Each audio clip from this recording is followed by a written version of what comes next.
சன்பலாத் தோபியா. நிறைய பேர் வந்து இது வந்து பர்சனலா நம்ம பார்ப்போம்ல, சன்பலாத்துன்னு வருவாங்க, ஆட்களா எழும்புவாங்க, சன்பலாத் ஆள் வரும், தோபியா ஆள் வரும். இது வந்து ஊழியத்துல இருக்கட்டும், எதுனாலும் சரி இப்பெல்லாம் வருவாங்க அப்படின்றது நமக்கு தெரியும். இன்னைக்கு I want to take you to another perspective. இன்னொரு பெர்ஸ்பெக்டிவ்க்குள்ள உங்களை கடத்தி எடுத்துட்டு போகணும்னு நான் நினைக்கிறேன். என்னன்னா, முதலாவது வந்து ரிமெம்பர், அக்கா சொன்ன, ஐ மீன் சில்வியா அக்கா சொன்ன மாதிரி நீங்க பாத்தீங்கன்னா, they are the enemies இல்ல, அவங்கள என்னது, எதிரிகள். நம்மளுக்கு எதிரி யாரு? மனுஷங்களா? நம்மளுக்கு எதிரி ஒரே ஒரு எதிரி தான், சாத்தான் தான் நம்மளுக்கு எதிரி. எத்தனை பேருக்கு சாத்தான் எதிரி? சாத்தான் தான். My only enemy should be the devil. The only enemy should be the kingdom of darkness. ஒரே சத்ருவோட மண்டையை உடைக்கிறது மட்டும் தான் இல்ல, அது மாத்ததான் நம்மளோட போக்கஸாவே இருக்கணும். மத்தபடி பாத்தீங்கன்னா நிறைய பேரோட மைண்ட் செட் என்ன தெரியுமா, ஆட்கள் இந்த ஆள் தப்பானவன். இப்ப உங்க வீட்டுல வந்து யாராச்சும் வந்து உங்களுக்கு வந்து மீட்டிங் போகாத, ஜெபிக்காத, பைபிள் வாசிக்காத அப்படின்னா தயவு செஞ்சு உங்களுக்கு நான் சொல்றேன், உங்க காவிக்கிற கண்களை திறக்கப்பட்டு பாருங்க. அது உங்க ஆள் கிடையாது, உங்க ஹஸ்பண்ட் கிடையாது, உங்க அம்மா கிடையாது, உங்க அப்பா கிடையாது, உங்க நண்பர் கிடையாது. அவங்களுக்கு பின்னாடி இந்த செயல்படுகிற பொல்லாத பிசாசு தான். He is the root cause for that. அவங்க பின்னாடி இருந்து மறைந்து செயல்படுறானே தவிர்த்து வேற ஒண்ணும் கிடையாது. That person is good. That person is the likeness of God. அவங்க தேவனுடைய சாயல்ல கர்த்தர் மனிதனை படைத்திருக்காங்க. அவங்களுக்குள்ள ஓபன் பண்ண சில சேம்பர்ஸ், சில டோர்ஸ்னால பிசாசு மறைந்திருந்து அவங்களுக்குள்ள இருந்து என்ன பண்றான், செயல்படுறான். சோ பேக் எண்ட்ல ரூட் காஸ் யாரு? உங்களுக்கும் எனக்கும் எதிரி ஒருபோதும் மனிதன் கிடையாது. உங்களுக்கும் எனக்கும் எதிரி யாருன்னு பாத்தீங்கன்னா பிசாசு தான் எதிரி. ஹல்லேலூயா. சோ முதலாவது இதை நீங்க தெளிவாய் புரிந்து கொள்ளும்படி உங்க அன்போடு கேட்கிறேன். So Satan is the enemy for us. ஓகேவா? சோ இந்த இடத்துல நம்ம சன்பலாத் தோபியாவை பத்தி பார்க்கும் பொழுது, எதிராய் மனுஷங்க இந்த சன்பலாத் தோபியா வந்து இந்த ஸ்பிரிட் அப்படின்னு சொல்றேன். ஏன்னா இது வந்து கர்த்தருடைய பிள்ளைகளுக்கு எதிராளியாய் வருகிற ஒரு பர்சனா இருக்காங்க. சோ அப்படி இருக்கும் பொழுது இந்த சன்பலாத் தோபியா they are people. பட் இந்த நாட்கள்ல பாத்தீங்கன்னா it can act as a spirit through people. மனுஷங்க மூலியமாவும் செயல்படலாம். இன்னும் நல்லா கவனிங்க, மைண்ட்ல தாட்ஸாவே போடலாம். It can be two things. ஒண்ணு மனுஷங்க மூலியமா செயல்படுற ஒரு காரியம், ரெண்டாவது டைரக்டா மைண்ட்ல. சில பேர் சொல்லுவாங்கல்ல, சத்தம் கேக்குது எனக்கு, நீலா வீணா போயிடுவேன்னு சத்தம் கேக்குது, செத்து போயிடுன்னு சத்தம் கேக்குது. இந்த மாதிரி சத்தத்தின் மூலியமாகவும் இந்த ஸ்பிரிட் வந்து செயல்பட ஆரம்பிக்கலாம். அண்ட் பேசிக்கா பாத்தீங்கன்னா இந்த சன்பலாத் தோபியா ஸ்பிரிட் வந்து it is a spirit of discouragement. ஆமென்.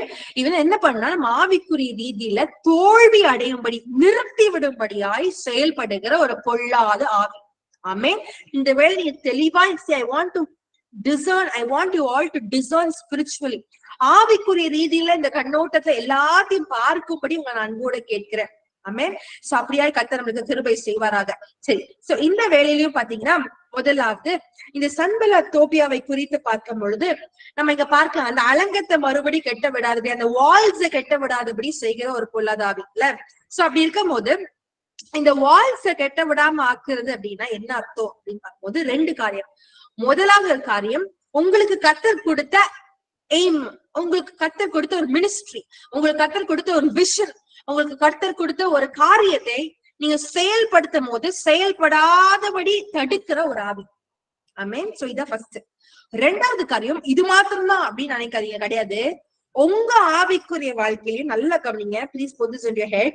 உங்க ஆவிக்குரிய வாழ்க்கையில நீங்க கர்த்தரை விட்டு பின்னாடி போயிட்டு மறுபடியும் நான் கர்த்தர்கிட்ட கிட்டி சேரணும், I want to rebuild my spiritual life, என் ஆவிக்குரிய வாழ்க்கையில திரும்பியும் மேல வரணும்னு சொல்லி நினைக்கிறவங்களுக்கும் இந்த சன்பலாத் தோபியா என்கிற ஆவி தடையாய் நிற்கும். ஹல்லேலூயா. எத்தனை பேருக்கு இது வரைக்கும் புரிஞ்சுது? I want you to understand. Amen. So புரிஞ்சிருச்சு. ஓகே. சோ இது ரெண்டு இடத்துலயும் வந்து செயல்படும். எப்படி செயல்படும் பாத்தீங்கன்னா, it will strongly discourage you. ஸ்ட்ராங்கா நீ இதெல்லாம் செய்யறதுலாம் வேஸ்ட், கர்த்தர்லாம் இல்ல ஜெபியத்தை கேட்பாரா, கர்த்தர் தூரமா இருக்காரு, அவர் எப்படி உனக்கு அற்புதத்தை செய்வாரு, அவர் எப்படி வந்து உனக்கு வந்து மறுபடியும் வந்து உங்ககிட்ட வந்து சேர்த்துப்பாரு, நீதான் இவ்வளவு பாவியாச்சே, நீதான் இவ்வளவு ஆச்சே அப்படின்னு சொல்றது பர்சனலா நீ வந்து கர்த்தர்கிட்ட நெருங்கும் பொழுது when you rebuild your own spiritual life. Ministry சைட்ல பாக்கும் போது நீ எல்லாம் ஒண்ணுத்துக்கு வேலையாவது, யாரும் வரமாட்டாங்க, நீ எல்லாம் கெட்டி என்ன பிரயோஜனம், எல்லாம் இருக்கிற மாதிரிதான் இருப்பாங்க, இந்த மாதிரி எல்லாம் வந்து சொல்றதுல ஸ்பிரிச்சுவல் மினிஸ்ட்ரியில வந்து சார்ந்து இருக்கிற ஒரு காரியம். சோ இதெல்லாம் பார்க்கும்போது it might be your spiritual life, your own life, or it might be என்ன அர்த்தம் மினிஸ்ட்ரி. இன்னொரு சைட்ல பாத்தீங்கன்னா it can also be rebuilding your family, பிரிஞ்சு போய் சேர்ற ஃபேமிலிஸா இருக்கலாம். மறுபடியும் if you want to gain your ஹெல்த்தா இருக்கலாம். இல்லைன்னா வந்து when you underwent a loss, மறுபடியும் நீங்க வந்து regaining your original strength. இது எல்லாத்துலயுமே தடை செய்கிற ஒரு பெரிய டிஸ்கரேஜ்மெண்ட் பிளாக்கா வர்றது வந்து இது பொல்லாத ஆவி, ஸ்பிரிட் ஆஃப் சன்பலாத் அண்ட் தோபியா. ஓகேவா? சரி, சோ இந்த ஸ்பிரிட் வந்து என்னெல்லாம் பண்ணும் அப்படின்னு பாத்தீங்கன்னா, நம்ம ஃபர்ஸ்ட் அதோட கேரக்டரிஸ்டிக்ஸ் எப்படி எல்லாம் செயல்படும் அப்படின்றத பார்க்க போறோம். அதே போல நெகேமியா, அதாவது நெகேமியா யாரு? கர்த்தருடைய மனிதன். கர்த்தருடைய மனிதனாய் நீங்களும் நானும் கர்த்தருடைய ஆவியினால் நிறைந்திருக்கிற பிள்ளைகளாய் எப்படி இந்த பொல்லாத ஆவியை எதிர்த்து நிற்கணும், எப்படி இந்த ஆவியை விரட்டணும், எப்படி இந்த ஆவியை வந்து பைண்ட் பண்ணி நம்ம ஜெபிக்கணும், என்னென்ன காரியங்கள்லாம் தேவைப்படுகிறது அப்படின்ற அந்த அகஸ்டியங்களை குறித்தும் கர்த்தர் நம்ம கூட இன்னைக்கு வந்து சொல்லிக் கொடுக்க போறாங்க. ஆமே. சோ இந்த வேலைக்கு முதலாவது நம்ம பார்க்க போறது என்னன்னா, எடுத்துக்கோங்க, எடுத்து வாசிங்க. நெகேமியா 2வது அதிகாரம் 10வது வசனம்.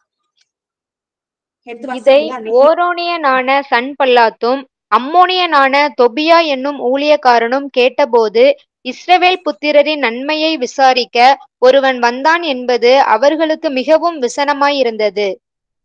ஆமென். முதல்ல நீங்க அண்டர்ஸ்டாண்ட் பண்ணா, அவனுக்கு விசனமா இருந்தது. எப்படி? மிகவும் விசனமா இருந்தது. He was, இங்கிலீஷ்ல பாத்தீங்கன்னா he was deeply disturbed. இவங்க எல்லாருமே சன்பல்லாத்தா இருக்கட்டும், தோபியா இருக்கட்டும், யாருமே யூதர்கள் கிடையாது. They are not Jews. They are the other people. other ஹார்னைட் அண்ட் அம்மோனைட்னு போட்டிருக்கும். சோ அம்மோனியரும் அந்த ஹார்னைட்டா இருக்கிறவங்க, அது இவங்க எல்லாருமே எதிராளிகள். யாருக்கு? யூதர்களுக்கு. அவங்க எல்லாம் சேர்ந்து என்ன பண்றாங்க? விசனப்படுறாங்க. They are deeply disturbed. ஐயோ, ஒருத்தர் எழும்புறாரே, ஒரு விடுவிக்கிறவர் எழும்புறாரே, ஐயோ இஸ்ரேல் ஜனங்க வந்து அவங்க நல்ல என்ன சொல்ற வெல் பீயிங்காக சீக் பண்ற ஒருத்தர் எழும்புறானேன்னு சொல்லி முதலாவது விசனப்படுவாங்க. இன்னைக்கு நல்லா கவனிங்களேன். இது நீங்க நம்ம எப்படியே புரிஞ்சுக்கணும் அப்படின்னா, நம்ம இன்னைக்கு எழும்ப நம்ம யோசிக்கிறோம். ஃபார் எக்ஸாம்பிள், நம்மளோட விஷன் கத்தர் கொடுத்து அதை செயல்பட ஆரம்பிக்கிறோம். ஒரு மினிஸ்ட்ரி செய்ய ஆரம்பிக்கிறோம், ஒரு இடத்துல ஒரு மீட்டிங் கண்டக்ட் பண்றோம், இல்ல உங்களோட வாழ்க்கையில மறுபடியும் ஃபர்ஸ்ட் நான் வந்துடணும், நான் ரீகெயின் பண்ணணும், என்னோட ஸ்பிரிச்சுவல் இன்னும் ஜெபிக்கணும், என் பாவத்துல ஒப்பு கொடுத்து நான் கத்தரை நெருங்கணும், என்னோட மறுபடியும் குடும்பத்தோட சேரணும், I want regain my health, என்னோட ஃபேமிலி கர்ஸ் எல்லாத்தையும் பிரேக் பண்ண, டெலிவரன்ஸ் ஆகணும், நான் கத்தரை சமூகத்துல வரணும் அப்படின்னு சொல்லி நினைக்கும் பொழுதே, remember the Satan's kingdom will be deeply disturbed. Hallelujah. நீங்க அதை நீங்க யோசிச்சு நான் திரும்பவும் எழுப்பணும் நீங்க நினைக்கும் பொழுதே, ஒருத்தர் வர்றான், அவன் மறுபடியும் இதை கெயின் பண்ணிருவானோ, மறுபடியும் இதை செஞ்சிருவானோ, இந்த ஜனங்கள் ரட்சி. அவன் வந்து பாத்தீங்கன்னா பிசாஸ் வந்து நீங்க இப்ப பண்ண போறத அவன் பார்க்க மாட்டான், அவன் ரிசல்ட்ட பார்ப்பான். இன்னைக்கு நம்ம தான் பண்ண போறதே பார்த்துட்டு இருக்கோமே தவிர்த்து பிசாசு ரிசல்ட்ட பார்ப்பான். அந்த ரிசல்ட்டை யோசிக்கும் பொழுதே அவனுக்கு எப்படி இருக்கும்னா, பிசாசோட ராஜ்யம் விசனப்படும். ஹல்லேலூயா. இன்னைக்கு எத்தனை பேர் பிசாசோட ராஜ்யத்தை விசனப்படும்? You want to disturb the kingdom of God. Hallelujah. We should always disturb the kingdom of God. இன்னைக்கு அவன் என்ன பண்றான்? தேவனுடைய ராஜ்யத்தை வந்து கெடுத்து கொண்டு டிஸ்டர்ப் பண்ணிட்டு இருக்கான். உங்களையும் இல்ல நம்ம தாங்க அவர் ராஜ்யத்தை டிஸ்டர்ப் பண்ணோம். அப்படிப்பட்ட ஒரு ஆவிக்குரிய ஒரு வைராக்கியம், அப்படிப்பட்ட நான் பின்தோங்கி அப்படியே உட்காந்து ஐயோ நான் ஜெபிக்கல, அவ்வளவுதான் முடிஞ்சு போச்சு, ஐயோ ஆவிக்குரிய வாழ்க்கை இன்னும் அவ்வளவுதான், நான் உலகத்தோட போயிட்டேன். இல்ல get back. When you even think of rebuilding a spiritual life, when you think of rebuilding the shattered places of Chennai, இல்ல நீங்க ஊழியத்தை செய்ய ஆரம்பிக்கும் போதே அவனுக்கு கலக்கம் உண்டாகும். அப்படிப்பட்ட பிசாசின் ராஜ்யத்தை கலக்குகிறவங்கள டிஸ்டர்ப் பண்றவங்களா நீங்களும் நானும் மாறணும். ஹல்லேலூயா. இன்னைக்கு கர்த்தர் தான் முதலாவது நினைப்பாங்கன்னா, ஒருத்தர் எழும்புறான்ற ஒரு ஃபர்ஸ்ட் அவங்களை டிஸ்டர்ப் பண்ணும். The first thing what will happen is that spirit will be disturbed. Amen. First. இரண்டாவது காரியம் என்ன அப்படின்னு பாத்தீங்கன்னா, வாசிங்க நெகேமியா 2வது அதிகாரம் 19வது வசனம் வாசிங்க. ஓரோனியனான சன்பல்லாத்தும் அம்மோனியனான தொபியா என்னும் ஊழியக்காரனும் அரபியனான கேஷேமும் இதை கேட்டபோது, எங்களை பரியாசம் பண்ணி எங்களை நிந்தித்து, நீங்கள் செய்கிற இந்த காரியம் என்ன? நீங்கள் ராஜாவுக்கு விரோதமாக கலகம் பண்ண போகிறீர்களோ என்றார்கள். அம்மே நல்லா கவனிங்க. அவங்க என்ன பண்றாங்க? பரியாசம் செய்து நிந்திக்கிறாங்க. இது எல்லாம் நடக்கும். See, this is how you will be discouraged. ஓகேவா? அவன் டிஸ்டர்ப் பண்ணீங்க, அவன் ராஜ்யத்தை டிஸ்டர்ப் பண்ண உடனே என்ன நடக்கும்னா, முதல்ல பரியாசம் பண்ணுவாங்க. பரியாசம் என்ன? லாஃப் பண்ணுவாங்க, சிரிச்சு ஏளனமா பேசுவாங்க இல்ல. சோ அந்த ஒரு காரியம். அதே மாதிரி நிந்திப்பாங்க. They'll despise us. நம்மள வெறுப்பாங்க, நம்மள வந்து கரிச்சு கொட்டுவாங்க, நம்ம வந்து இதெல்லாம் எனக்கு செய்யற அப்படின்னு சொல்லி நிந்தித்து அவமானப்படுத்துகிற ஒரு காரியத்துக்குள்ள போகும்.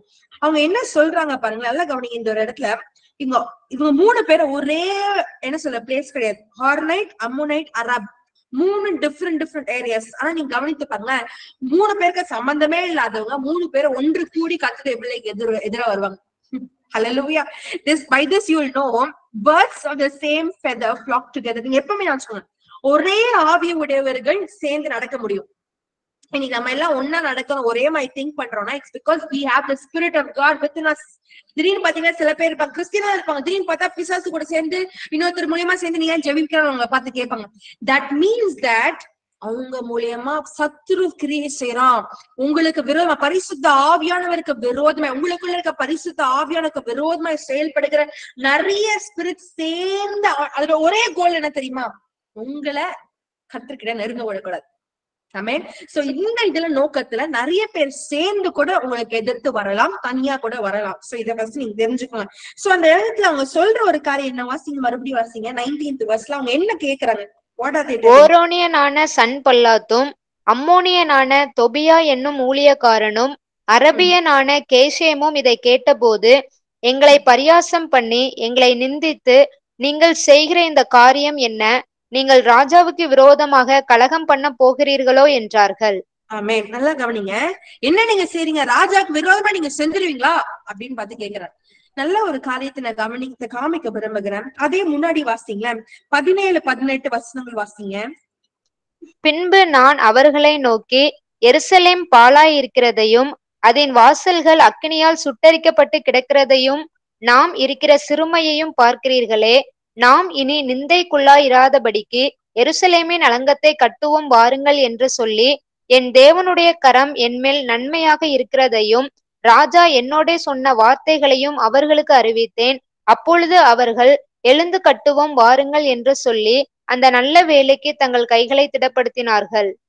ஆமென். நல்லா கவனிங்க. இந்த இடத்துல என்ன பண்றாங்கன்னா, நெகேமியா வந்து அங்க இருக்க யூதர்களுக்கு எல்லாருக்கும் சொல்றாங்க, இருக்கவங்க எல்லாரும் பலப்படுத்தும்படி, வாங்க நான் வந்து கட்டலாம், வாங்க நம்ம இன்னும் வந்து நம்ம சிரமப்பட்டு இருக்க கூடாது, நம்ம தான் இதை வந்து கட்டி முடிக்கணும், இந்த அலங்கத்தை கட்டி முடிக்கணும், இந்த வாரத்தை கட்டி முடிக்கலாம், வாங்க எழுப்புங்க அப்படின்னு சொல்லி அவங்க பலப்படுத்தாரு. அப்ப சொல்றாரு, நான் மாத்திரம் கிடையாது, ராஜாவும் என்ன பண்ணிருக்காரு, அப்ரூவ் பண்ணிருக்காருன்னு சொல்றாரு.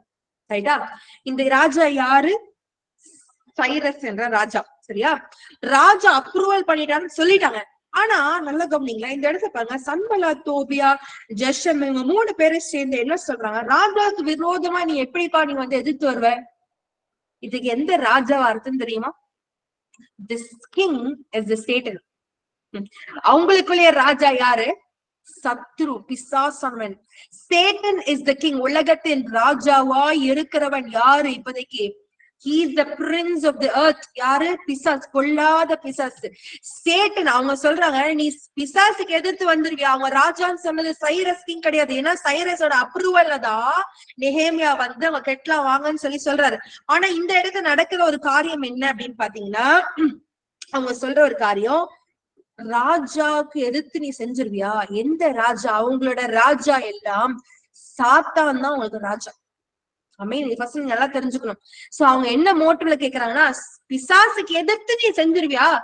அவன் தானே ராஜா, அவனை எதிர்த்து ஒரு செய்ய முடியுமான்னு சொல்லி அந்த இடத்துல ஏளனமாய் பார்த்து பேசுகிறார்கள். அந்த இடத்துல நம்ம நிந்தனை செய்யறத நம்ம பார்க்கலாம். சரியா? சரி, இதுக்கு நம்ம அப்படியே சைமல்டேனியஸாவே பார்த்துருக்கலாம், பிகாஸ் உங்களுக்கு டைம் இருக்காது. சைமல்டேனியஸா இந்த மாதிரி ஒரு நிந்தனை ஃபர்ஸ்ட் வந்த உடனே நெகேமியா என்ன செய்கிறார் அப்படின்னு பாத்தீங்கன்னா, 20வது வசனம் வாசிங்களேன். அதற்கு நான் மறுமொழியாக, பரலோகத்தின் தேவனானவர் எங்களுக்கு காரியத்தை கைகூடி வர பண்ணுவார். அவருடைய ஊழியக்காரராகிய நாங்கள் எழுந்து கட்டுவோம். உங்களுக்கோ வென்றால் எருசலேமிலே பங்கும் இல்லை, பாத்தியமும் இல்லை, உங்கள் பேர் விளங்க ஒன்றும் இல்லை என்று அவர்களுடனே சொன்னேன். இந்த இடத்துல இந்த நிந்தனை வந்த உடனே ஃபர்ஸ்ட் நீங்க செய்ய வேண்டிய காரியம் என்ன? First boldness. இந்த போல்ட்னஸ் யார் தராரு? பரிசுத்த ஆவியானவர் நீங்க தெளிவா இதை அண்டர்ஸ்டாண்ட் பண்ண வேண்டிய காரியம். the very first thing, ஐயோ டிஸ்கரேஜ் ஆயிடுச்சு, நான் செய்ய முடியாது போல, ஐயோ நான் மறுபடியும் ஜெபிக்க முடியாது போல, இந்த மாதிரி சத்தத்தை கேட்டோ இல்ல ஆட்கள் மூலியமா கேட்கும் போதோ நீங்க முதலாவது என்ன பண்ணக்கூடாது, சோர்ந்து போய் உட்காரக்கூடாது. you have to go with the boldness of the Holy Spirit. ஹல்லேலூயா. பேதுரு அங்க இருக்கவங்க எல்லா அப்போஸ்தலர்கள் பாருங்களேன், அந்த இடத்துல ஒரு அப்போசிஷன் வந்த உடனே அவங்க பெலன் கொண்டு தைரியமாய் சுவிசேஷத்தை பிரசங்கித்தார்கள் சொல்லி அப்போஸ்தலர் 1-2 அதிகாரத்துல நம்ம பார்க்கலாம். So அப்படி இருக்கும்போது the first thing to oppose is the boldness of the Holy Spirit. Hallelujah. அந்த boldness கொண்டு அவங்க என்ன சொன்னாங்க, கர்த்தர் எங்களுக்கு செய்வார், வானத்தை படைத்த கர்த்தர் செய்வாரு, நாங்க எல்லாம் எழுந்து கட்டுவோம். ஆனா சன்பலாத்தே தோபியாவே உனக்கு என்ன இல்ல, உனக்கு அதிகாரமே கிடையாது. you don't have heritage. அது கடைசியில நல்லா அண்டர்லைன் பண்ணிக்கோங்க 20th verseல கடைசி இங்கிலீஷ்ல பாத்தீங்கன்னா, but you have no heritage or right or memorial in Jerusalem. இடமே கிடையாது. அப்ப இங்க என்ன நடக்க தெரியுமா, பிசாசு ஜாலியா இருந்த இடத்துல இருந்து விரட்டுறாங்க. முதலாவது நீங்களும் நானும் செய்ய வேண்டிய காரியம் என்ன தெரியுமா, ஃபர்ஸ்ட் போல்ட்னஸ். பிசாசை பார்த்து எதிர்த்து சவால் விடணும். இந்த சவால் எப்ப தெரியுமா சகோதரியை விட முடியும், நீங்க ஃபர்ஸ்ட் பாவம் செய்யாம இருந்தீங்கன்னா விட முடியும். நிறைய பேருக்கு ஆவிக்குரிய வாழ்க்கையில மாறணும்னு ஆசை. முதலாவது நீங்க பண்ற பாவத்தை லவ் பண்றது விடணும். இன்னும் நான் திருப்பி அந்த ஆளுக்கு நான் டெக்ஸ்ட் பண்ணுவேன், நான் திருப்பி அந்த பையன் கூட வந்து பேசிட்டே இருப்பேன், என்னால விட முடியாது, கத்தரா பார்த்து விடுதலை ஆக்கணும்னு சொன்னா ஒண்ணுமே நடக்காது. you will definitely be not delivered. 100% உங்களுக்கு டெலிவரன்ஸ் கிடைக்காது. mark my words. நீங்க ஃபர்ஸ்ட் பண்ற பாவத்தை விட்டு first repent of your works. come out of it. come out of playing games. அந்த கேம் அடிக்ஷன்ல மாட்றீங்களா, ஃபர்ஸ்ட் அதை விட்டு delete பண்ணுங்க. போன்ல ஆப்பை delete பண்ணுங்க. தேவையில்லாம வந்து Facebook Instagram பார்த்துட்டே இருக்க சிஸ்டர், ஃபர்ஸ்ட் delete பண்ணு. நீ அதை செய்து கொண்டே இருக்கும் பொழுது உனக்கு விடுதலை கிடைக்காது. you should not give the devil a stronghold, a foothold. ஒரு இடம் கொடுக்காதபடி கம்ப்ளீட்டா நீங்க ஃபர்ஸ்ட் என்ன பண்ணணும்னா ஃபுல்லா அடைங்க, ரிப்பெண்ட் பண்ணுங்க, கம் அவுட். அவர் சொல்ற பாரு, உங்களுக்கு எந்த அதிகாரமே இல்ல. ஒருவேளை இவ்வளவு நாட்கள் பழைய ராஜா வந்து அவங்களுக்கு இடம்லாம் கொடுத்திருக்கலாம், பழைய முன்னோர்கள் மூலியமா அவங்க டோர்லாம் ஓபன் பண்ணி அவங்களோட டிஸ்ஒபீடியன்ஸ்னால ஜெனரேஷனல் கர்ஸ் அவங்களுக்குள்ள வந்திருக்கலாம். அதெல்லாம் சரிதான். be it whatever, first tell the devil, முன்னோர்கள் செஞ்சிருக்கலாம்ப்பா, முன்னோர்கள் விக்கிரகங்கள்லாம் செஞ்சிருக்கலாம், முன்னோர்கள் எப்படி வேணும் வாழ்ந்திருக்கலாம், ஆனா இனிமே உனக்கு இடம் கிடையாது. ஹல்லேலூயா. எத்தனை பேர் சொல்ல போறீங்க இன்னைக்கு, உனக்கு இதுக்கு மேல இடம் கிடையாது. you don't have any more job here. என் சரீரம் தேவனுடைய ஆலயமா இருக்கு. நீ இவ்வளவு நாள் நான் உனக்கு இடம் கொடுத்தே பெரிய விஷயம். right now go away. I am going to shut every door. நல்லா கவனிங்களேன், ஒரு காரியத்தை உங்களுக்கு தெளிவா உணர செய்யறேன். இந்த ரூம்ஸ், நம்மளோட சரீரம் வந்து தேவனுடைய ஆலயமா இருக்கு. எதற்கு தெரியுமா உப்பா இருக்கிறது? ஏன் இந்த temple of the holy spirit சொல்ல தெரியுமா? சாலமன் ராஜா கட்டின டெம்பிள் இருக்கு தெரியுமா, அந்த டெம்பிள்ல இருக்கிற மாதிரியே தான் நம்ம சரீரமாய் இருக்கிற தேவனுடைய ஆலயம் ஒப்பிடப்பட்டிருக்கு. இது ஒரு என்ன சொல்ற டீப்பரான ஒரு ட்ரூத். எப்படி அதுல மூணு ஸ்டோரிஸ் இருக்கும், அதாவது 3 பிளேசஸ், அதாவது அவுட்டர் கோர்ட்னு இருக்கும், ஹோலி பிளேஸ்னு இருக்கும், மோஸ்ட் ஹோலி பிளேஸ்னு இருக்கும். சோ வந்து அப்படி பார்க்கும் போது பாடி, சோல் அண்ட் ஸ்பிரிட், இது 3 வித்தியாசம் இருக்கு. அதே மாதிரி 3 டிஃப்ரெண்ட் லெவல்ஸ் ஆஃப் ஸ்டோரிஸ் கட்டிருப்பாங்க. 3 அதாவது ground floor, first floor, second floor மாதிரி கட்டிருப்பாங்க. வில்ஸ், எமோஷன்ஸ் அதெல்லாம் குறித்திருக்கு. அதாவது அது ஒரு பெரிய சாப்டர். நீங்க நல்லா தெரிஞ்சுக்க வேண்டிய என்ன தெரியுமா, அந்த ரூம்ஸா இருக்கிறது எல்லாமே நம்ம இருதயத்துல கொடுத்திருக்க ரூம்ஸ். இந்த இடத்துல நீங்க இதை வாசிக்கும் போது ஆவிக்குரிய கண்ணோட்டத்துல பாத்தீங்கன்னா, முதலாவது பிசாசு எப்படி வருவான், ஒரு இடத்துல வாழ நோண்டிட்டு தான் ஃபர்ஸ்ட் உள்ள வருவான். இன்னைக்கு உங்க இருதயத்துல நீங்க ஓபன் பண்ணி உங்க வாழ்க்கையில உங்க மாம்சத்துல ஏதாவது ஒரு பாவம் செஞ்சு டோரை ஓபன் பண்ணாதான் பிசாசு உள்ள வருவான். he will come and reside in the rooms of your heart. உங்க இருதயம் ஒரே ஒரு இடம் கிடையாது. there are plenty of rooms. இன்னைக்கு நீங்க எந்த ரூம்ல நீங்க சில ரூம் ஆக்சஸ் பண்ணி கிளென்ஸ் பண்ணலாம், நிறைய ரூம்ஸ் இன்னும் நீங்க தேடாம அறிக்கை பண்ணாமலே இருப்பீங்க. இன்னைக்கு அதெல்லாம் என்ன பண்ணுவான், பிசாசு மறைஞ்சு உட்கார்ந்து இருப்பான். இன்னைக்கு அவனுக்கு தேவை என்ன தெரியுமா, நீங்க ஒரு சின்ன விண்டோ ஓபன் பண்ணி விட்டா போதும், ஒரு சின்ன டோர் ஓபன் பண்ணி. இதுல எப்படி ஓபன் பண்ணுவேன் சிஸ்டர், நான் என்ன வளர்றீங்க அப்படின்னு நீங்க கேட்கலாம். நீங்க பண்ற ஒவ்வொரு பாவம், லிட்டரலி சொன்னா கர்த்தருடைய வேதம் இருக்குல்ல, இந்த வேதத்தை கீழ்ப்படியாம எவ்ரி டிஸ்ஒபீடியன்ஸ், ஸ்மால் ஒரு பொய் சொல்லி முடிச்சு 2வது தடவை சொல்றீங்கன்னா அந்த இடத்துல நீங்க டோர் ஓபன் பண்ணி விட்டுருவீங்க. பிசாசு அப்புறம் ஜாலியா என்ன பண்ணுவான், எனக்கு அவனுக்கு வந்து இந்த டோர் ஓபன் பண்ணாலே அவனுக்கு என்ன சொல்லுவான் தெரியுமா, he will have a legal right.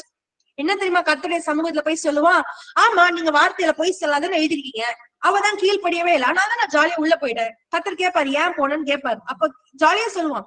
என்ன சொல்லுவான்? தைரியமா சொல்லுவான். என்ன சொல்லுவான்? அவங்க பொய் சொல்லாங்கன்னு எழுதிருக்கீங்க, அவங்க வாசித்தாங்க, ஆனாலும் அவங்க கேட்கவே இல்லை, ஆனால என்ன சும்மா தானே இருக்கு, நான் உள்ள வந்துட்டேன்னு சொல்லுவான்.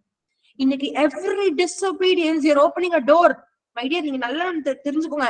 இன்னைக்கு எத்தனையோ நிறைய பேருக்கு இன்னொரு டவுட் இருக்கும். ஏன்னா அபிஷேகம் பண்ணப்பட்டவங்களுக்குள்ள வந்து பிசாசு உள்ள வராது. யார் சொன்னா? அபிஷேகம் பண்ணப்பட்டவங்களுக்குள்ள நிறைய பேருக்குள்ள there are so many demons. spirit of gossip இருக்கும், spirit of anger இருக்கும், spirit of generational curses வர காரியங்கள் இருக்கும். there are so many things. நீங்க ஆவியானவர் உங்களுக்குள்ள இருக்கிறதுனால அவர் பிரைமரி இடத்தை ஆக்கிபை பண்ணுவீங்க. இன்னும் சில ரூம்ஸ்ல பிசாசு இருந்தா என்ன பண்ணுவீங்க? நீங்க யாருக்கு what you feed is what comes out. நிறைய பேருக்கு நல்ல ஆவின்னு திடீர்னு பார்த்தா கோவம். ஏன்? ஒரு அறையில அந்த பொல்லாத அந்த கோபத்தின் ஆவின்னு உள்ள இருக்குன்னு அர்த்தம். இன்னைக்கு நிறைய கிறிஸ்டியன்ஸ்க்கு they need deliverance. இன்னைக்கு you and I என்னையும் சேர்த்து நான் சொல்றேன், we need deliverance. இன்னும் நிறைய இடத்துல நம்ம பூட்டி வைத்துக் கொண்டு இருக்கிறோம். இல்ல, everything should be unlocked, everything should be swept clean in the temple of the Holy Spirit. நம்ம சரீரத்துல, நம்மளுடைய சரீரம் தேவனுடைய ஆலயமா இருக்கிறது, எல்லாமே கிளீன் பண்ண போடணும். இன்னைக்கு ஒவ்வொரு டோர் ஓபன் பண்றோமா, நான் உங்ககிட்ட ஒரு காமிக்கிறது, நீங்க என்ன இதுக்கு வந்து probably you will understand this நினைக்கிறேன். எடுத்து வாசிங்க பார்க்கலாம். அதே 4வது அதிகாரம் திருப்பிக்கோங்க. 4வது அதிகாரம் 7வது வசனம் வாசிங்க பார்க்கலாம். எருசலேமின் அலங்கத்தை கட்டுகிற வேலை வளர்ந்தெறுகிறது என்றும் இடிக்கப்பட்ட இடங்கள் அடைப்பட்டு வருகிறது என்றும் சன்பல்லாத்தும் தொபியாவும் அரபியரும் அம்மோனியரும் அஸ்தோத்தியரும் கேட்டபோது அவர்கள் மிகவும் எரிச்சலாகி. நல்லா கவனிங்க, அங்க என்ன நடக்கு தெரியுமா? when the walls, நல்லா அதை அண்டர்லைன் பண்ணிக்கோங்க, அந்த இருக்கிற அந்த இருக்கிற கேப்ஸ் எல்லாத்தையும் ஃபில் பண்ணும்போது, when the walls of Jerusalem are being restored and the gaps are beginning to be closed. ஹல்லேலூயா. உங்களுக்கு புரியுதா? கேப் அந்த டெம்பிள், நம்மளுடைய இருதயத்துல எந்த டோர் ஓப்பனா இருக்க கூடாது, எந்த கேப் இருக்க கூடாது, எந்த விண்டோ ஓப்பனா இருக்க கூடாது. அதுல இருந்தா என்ன ஆல்ரெடியா பிசாசு உள்ள போயிடும். சோ அது எல்லாத்தையும் க்ளோஸ் பண்றாங்க. Completely eradicating every sin from our life. எல்லாத்தையும் ஸ்டாப் பண்ணி ரிப்பென்ட் பண்றது அதோட அர்த்தம். கம்ப்ளீட்டா எல்லாத்தையும் ஒப்பு கொடுக்கிற, கன்ஃபெஸ் பண்ற, ரிப்பென்ட் பண்ற அப்படின்னா when the gaps are being filled, அந்த கேப் மூடும் போது என்ன நடக்குதுன்னா அவங்க எல்லாருக்கும் கோவம் வருதான். ஹல்லேலூயா. எத்தனை பேருக்கு நான் பேசுறது புரியுதா? ஆவிக்குரிய ரீதியில இருக்கிறவங்களுக்கு கண்டிப்பா இது புரியும் நினைக்கிறேன். Amen. So என்ன ஆகும்? when you close the gaps, when you shut the doors, when you shut the windows, remember the Satan cannot enter. Hallelujah. நீங்க இத ரிப்பென்ட் பண்ணி ஒப்பு கொடுக்கும் பொழுது பிசாசு கோபத்தோடு செயல்படுவான். Hallelujah. So இது நல்லா தெரிஞ்சுக்கோங்க. இன்னொரு காரியத்தை பாருங்களேன், சாப்டர்ல 1வது வசனம். நான் அலங்கத்தை கட்டி முடித்ததையும் இனி அதிலே திறப்பு ஒன்றுமில்லை என்பதையும் சன்பல்லாத்தும் தொபியாவும் அரேபியனான கேஷேமும் எங்களுக்கு உண்டாயிருந்த மற்ற பகைஞரும் கேள்விப்பட்ட போது நான் வாசல்களுக்கு இன்னும் கதவு போடாதிருக்கையில் சன்பல்லாத்தும் கேஷேமும் ஆள் அனுப்பி நாம் ஓனோ பள்ளத்தாக்கில் இருக்கிற கிராமங்கள் ஒன்றில் ஒருவரை ஒருவர் கண்டு பேசுவோம் வாரும் என்று கூப்பிட்டார்கள். அவர்களோ வென்றால் எனக்கு பொல்லாப்பு செய்ய நினைத்தார்கள். நல்லா கவனிங்க, அவங்க என்ன பண்றாங்க? அவங்க எல்லாம் எப்ப வந்து கூப்பிடுறாங்க? எல்லாம் முடிஞ்சதுக்கு அப்புறம் அங்க எந்த கேப்பும் இல்லைன்னு சொல்லும் போது நேரடியா சந்தித்து கெடுதல் செய்யணும்னு நினைக்கிறாங்க. I hope these things will open your eyes நினைக்கிறேன். இன்னைக்கு உங்க இருதயத்துல இடம் இருக்கு, கேப் இருக்கு, கதவு மாட்டாம இருக்கு, விண்டோ ஓபன் பண்ணிருக்கு, டோர் ஓபன் பண்ணிருக்கா, நல்லா யோசிச்சு பாருங்க. என்ன பாவத்தை நீங்க செய்றீங்களோ பிசாசு ஈஸியா உள்ள வந்துருவான். நான் உங்களுக்கு சொல்ற, தேவையில்லாத ஒரு பொய் ஸ்பிரிட் ஆஃப் லை உள்ள வரும், தேவையில்லாத ஒரு காசிப் ஸ்பிரிட் ஆஃப் காசிப் உள்ள வரும். இல்ல ஸ்பிரிட்னே நிறைய பேருக்கு தெரியாது. Spirit of blasphemy, spirit of cursing. பிள்ளைய பார்த்து எரும மாடுன்னு சொன்னீங்களா, அடுத்த நாள் உள்ள வந்துரும். ஈஸியா உள்ள வந்து உட்கார்ந்து உங்களுக்கு தெரியவே தெரியாதுங்க. You will not even know. But remember, this will not help you get closer to God. இது ஒரு பெரிய ஹிண்டரன்ஸா இருக்கும். ஜெபிக்க முடியாது, வேதம் வாசிக்கும், ஏதோ ஒரு தப்பு நடக்கு, ஏதோ ஒன்னு வந்து சோர்வுக்குள்ள நடத்துது sister. Because there are so many rooms which needs to be cleaned. There are so many demons inside you which has to be delivered from. Hallelujah. இன்னைக்கு நீங்க இந்த ரகசியத்தை புரிந்து கொள்ளும்படி கர்த்தர் உங்களுக்கு தெளிவுபடுத்துவாராக. சரி, இது முதலாவது காரியம். சோ நீங்க எல்லா லீகல் ரைட்ஸ், எல்லா டோர்ஸ் எல்லாத்தையும் என்ன பண்ணும்? க்ளோஸ் பண்ணி பிசாசுக்கு அதிகாரமே இல்லைன்னு சொல்லி போல்டா நீங்க சொல்லணும். முதலாவது. ஓகே, 2வது காரியம், இது எல்லாமே பாத்தீங்கன்னா அலங்கத்தை கெட்டுறதுக்கு முன்னாடி நடக்கிற காரியங்கள், அவங்க கோவப்படுறதா இருக்கட்டும், அவங்க சிரிச்சு இது பண்றீங்களா செஞ்சிருவீங்களா அப்படின்னு சொல்லி அவங்கள ஏளனமா பேசுது. கெட்டும் பொழுது, நீங்க பண்ணும் பொழுது, ஆவிக்குரிய வாழ்க்கையை நான் ஜெபித்து கத்துட்டு நெருக்கும் பொழுது, இல்ல ஊழியத்தை செய்யும் போது வர்ற காரியங்கள் என்னெல்லாம் நடக்கும் பாத்தீங்கன்னா, ஃபர்ஸ்ட் வாசிங்க நெகேமியா 4வது அதிகாரம் 1வது வசனம் வாசிங்க. நாங்கள் அலங்கத்தை கட்டுகிற செய்தியை சன்பல்லாத் கேட்டபோது அவன் கோபித்து எரிச்சலடைந்து யூதரை சங்கந்தம் பண்ணி. ஓகே, 2வது வசனம். அந்த அற்பமான யூதர் செய்கிறது என்ன? அவர்களுக்கு இடம் கொடுக்கப்படுமோ? பலியிடுவார்களோ? ஒரு நாளிலே முடித்து போடுவார்களோ? சுட்டெரித்து போடப்பட்டு மண்மேடுகளான கற்களுக்கு உயிர் கொடுப்பார்களோ என்று தன் சகோதரருக்கும் சமாரியாவின் சேனைக்கும் முன்பாக சொன்னான். ஆமென், ஆமென்.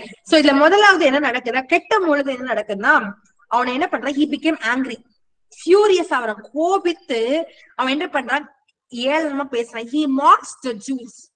the spirit of discouragement, இது வந்து ஒரு டிஸ்கரேஜ் பண்ணி நம்மளால முடியாதுன்னு சொல்லி நம்ம பலவீனப்படுத்துகிற ஒரு ஆவியாய் சன்பல்லாத் தோபியாவின் ஆவி இருக்கு.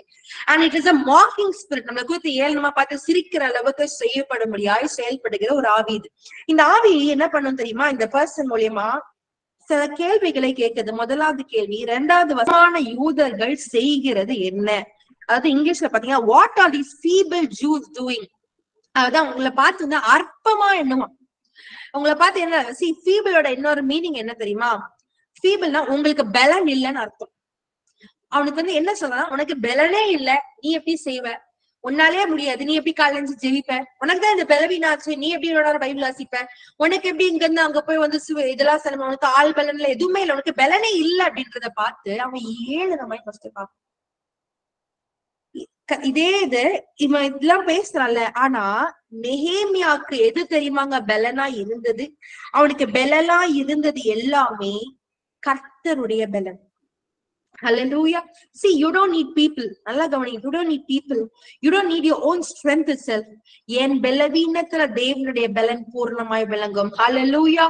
இன்னைக்கு தேவனுக்குள்ள களி கூறுறதே என்னோட பலனாக்கு. பிசாசு என்னோட பிசிக்கல் ஸ்ட்ரென்த்தை பார்ப்பான், ஆனா கர்த்தரோ உங்க ஆவிக்குரிய பலன், கர்த்தர் மேல வைத்திருக்கிற பலன், கர்த்தருடைய உறவாடுகிற அந்த பலன், தேவ பிரசன்னத்தை தரித்திருக்கிற அதுதான் உங்க பலன். Know this. When you're going to fight the spiritual battle, நீங்க physical battle தான் உங்களுக்கு என்ன தேவை, ஆள் பலன் எல்லாம் தேவை, எல்லாத்தையும் தேவை, நல்ல ஸ்ட்ரென்த்தோட கோலியாத்த போல நீங்க நின்னதான் முடியும். ஆனா ஆவிக்குரிய ரீதியிலயோ சின்ன தாவீது போதுங்க. ஹல்லேலூயா. நான் இயேசுவின் நாமத்தை கொண்டு வருகிறேன், பொல்லாத சாத்தானை ஆவியில நிறைந்து ஜெபிச்சவங்களால என்ன பண்ண முடியாது, you cannot stand. Know this first. உங்க strength, when your strength resides in God alone, you can easily defeat the first question. சரியா? 2வது question என்ன பண்றா சொல்லுங்க பார்க்கலாம். படமோன்னு இருக்கு. இங்கிலீஷ்ல எப்படி இருக்குன்னா, will they fortify themselves? அதாவது என்னன்னா, அவங்களால அவங்க பலப்பட்டு ஸ்ட்ராங் ஆயிடுவாங்களோ, அவங்க ஸ்ட்ராங் ஆகி நம்ம அட்டாக் பண்ணிடுவாங்களோ அப்படின்னு சொல்லிட்டு சொல்றது.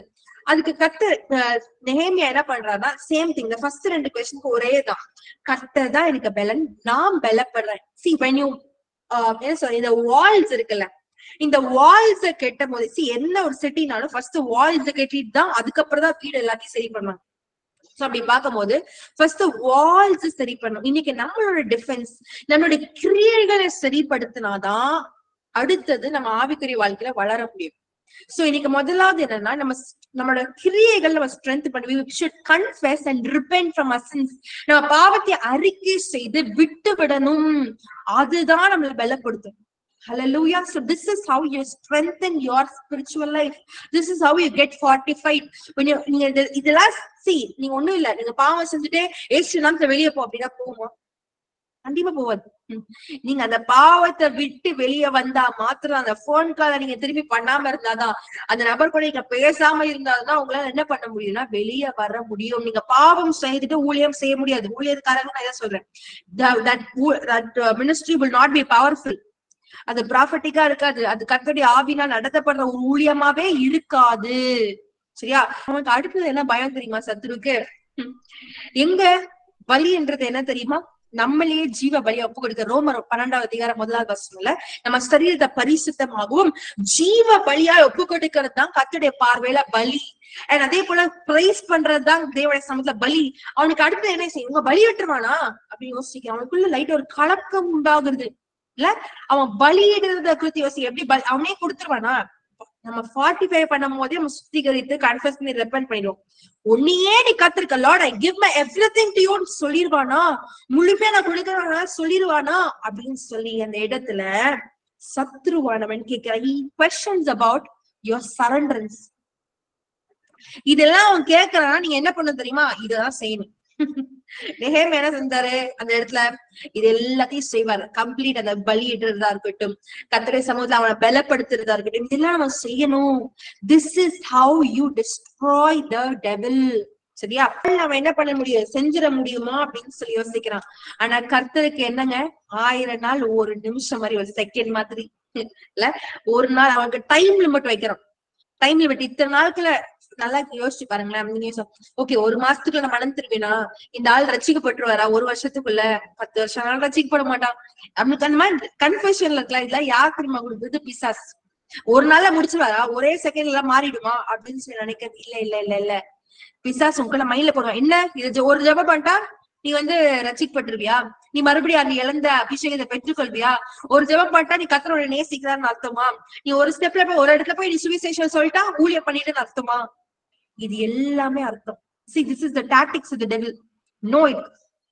கர்த்தருடைய சமூகத்துல பாத்தீங்கன்னா ஃபர்ஸ்ட் டே நீங்க ஆரம்பிக்கிறது தாங்க, it will let you run the full race. Hallelujah. நிறைய பேருக்கு இந்த ஒரு தடவை கூட செய்யாம இருப்பாங்க. Start it. கர்த்தர் ஒரே நாள்லயும் மாத்தலாம், கொஞ்ச நாள் ஆயும் மாத்தலாம். It depends upon your surrender. It depends about how much you give place for God. Hallelujah. So இந்த ஒரு காரியம். அடுத்த காரியம் என்ன சொல்றாங்க, எருசலேம் முற்றிலுமா சுட்டெரித்து எல்லாமே they will be burnt இல்ல.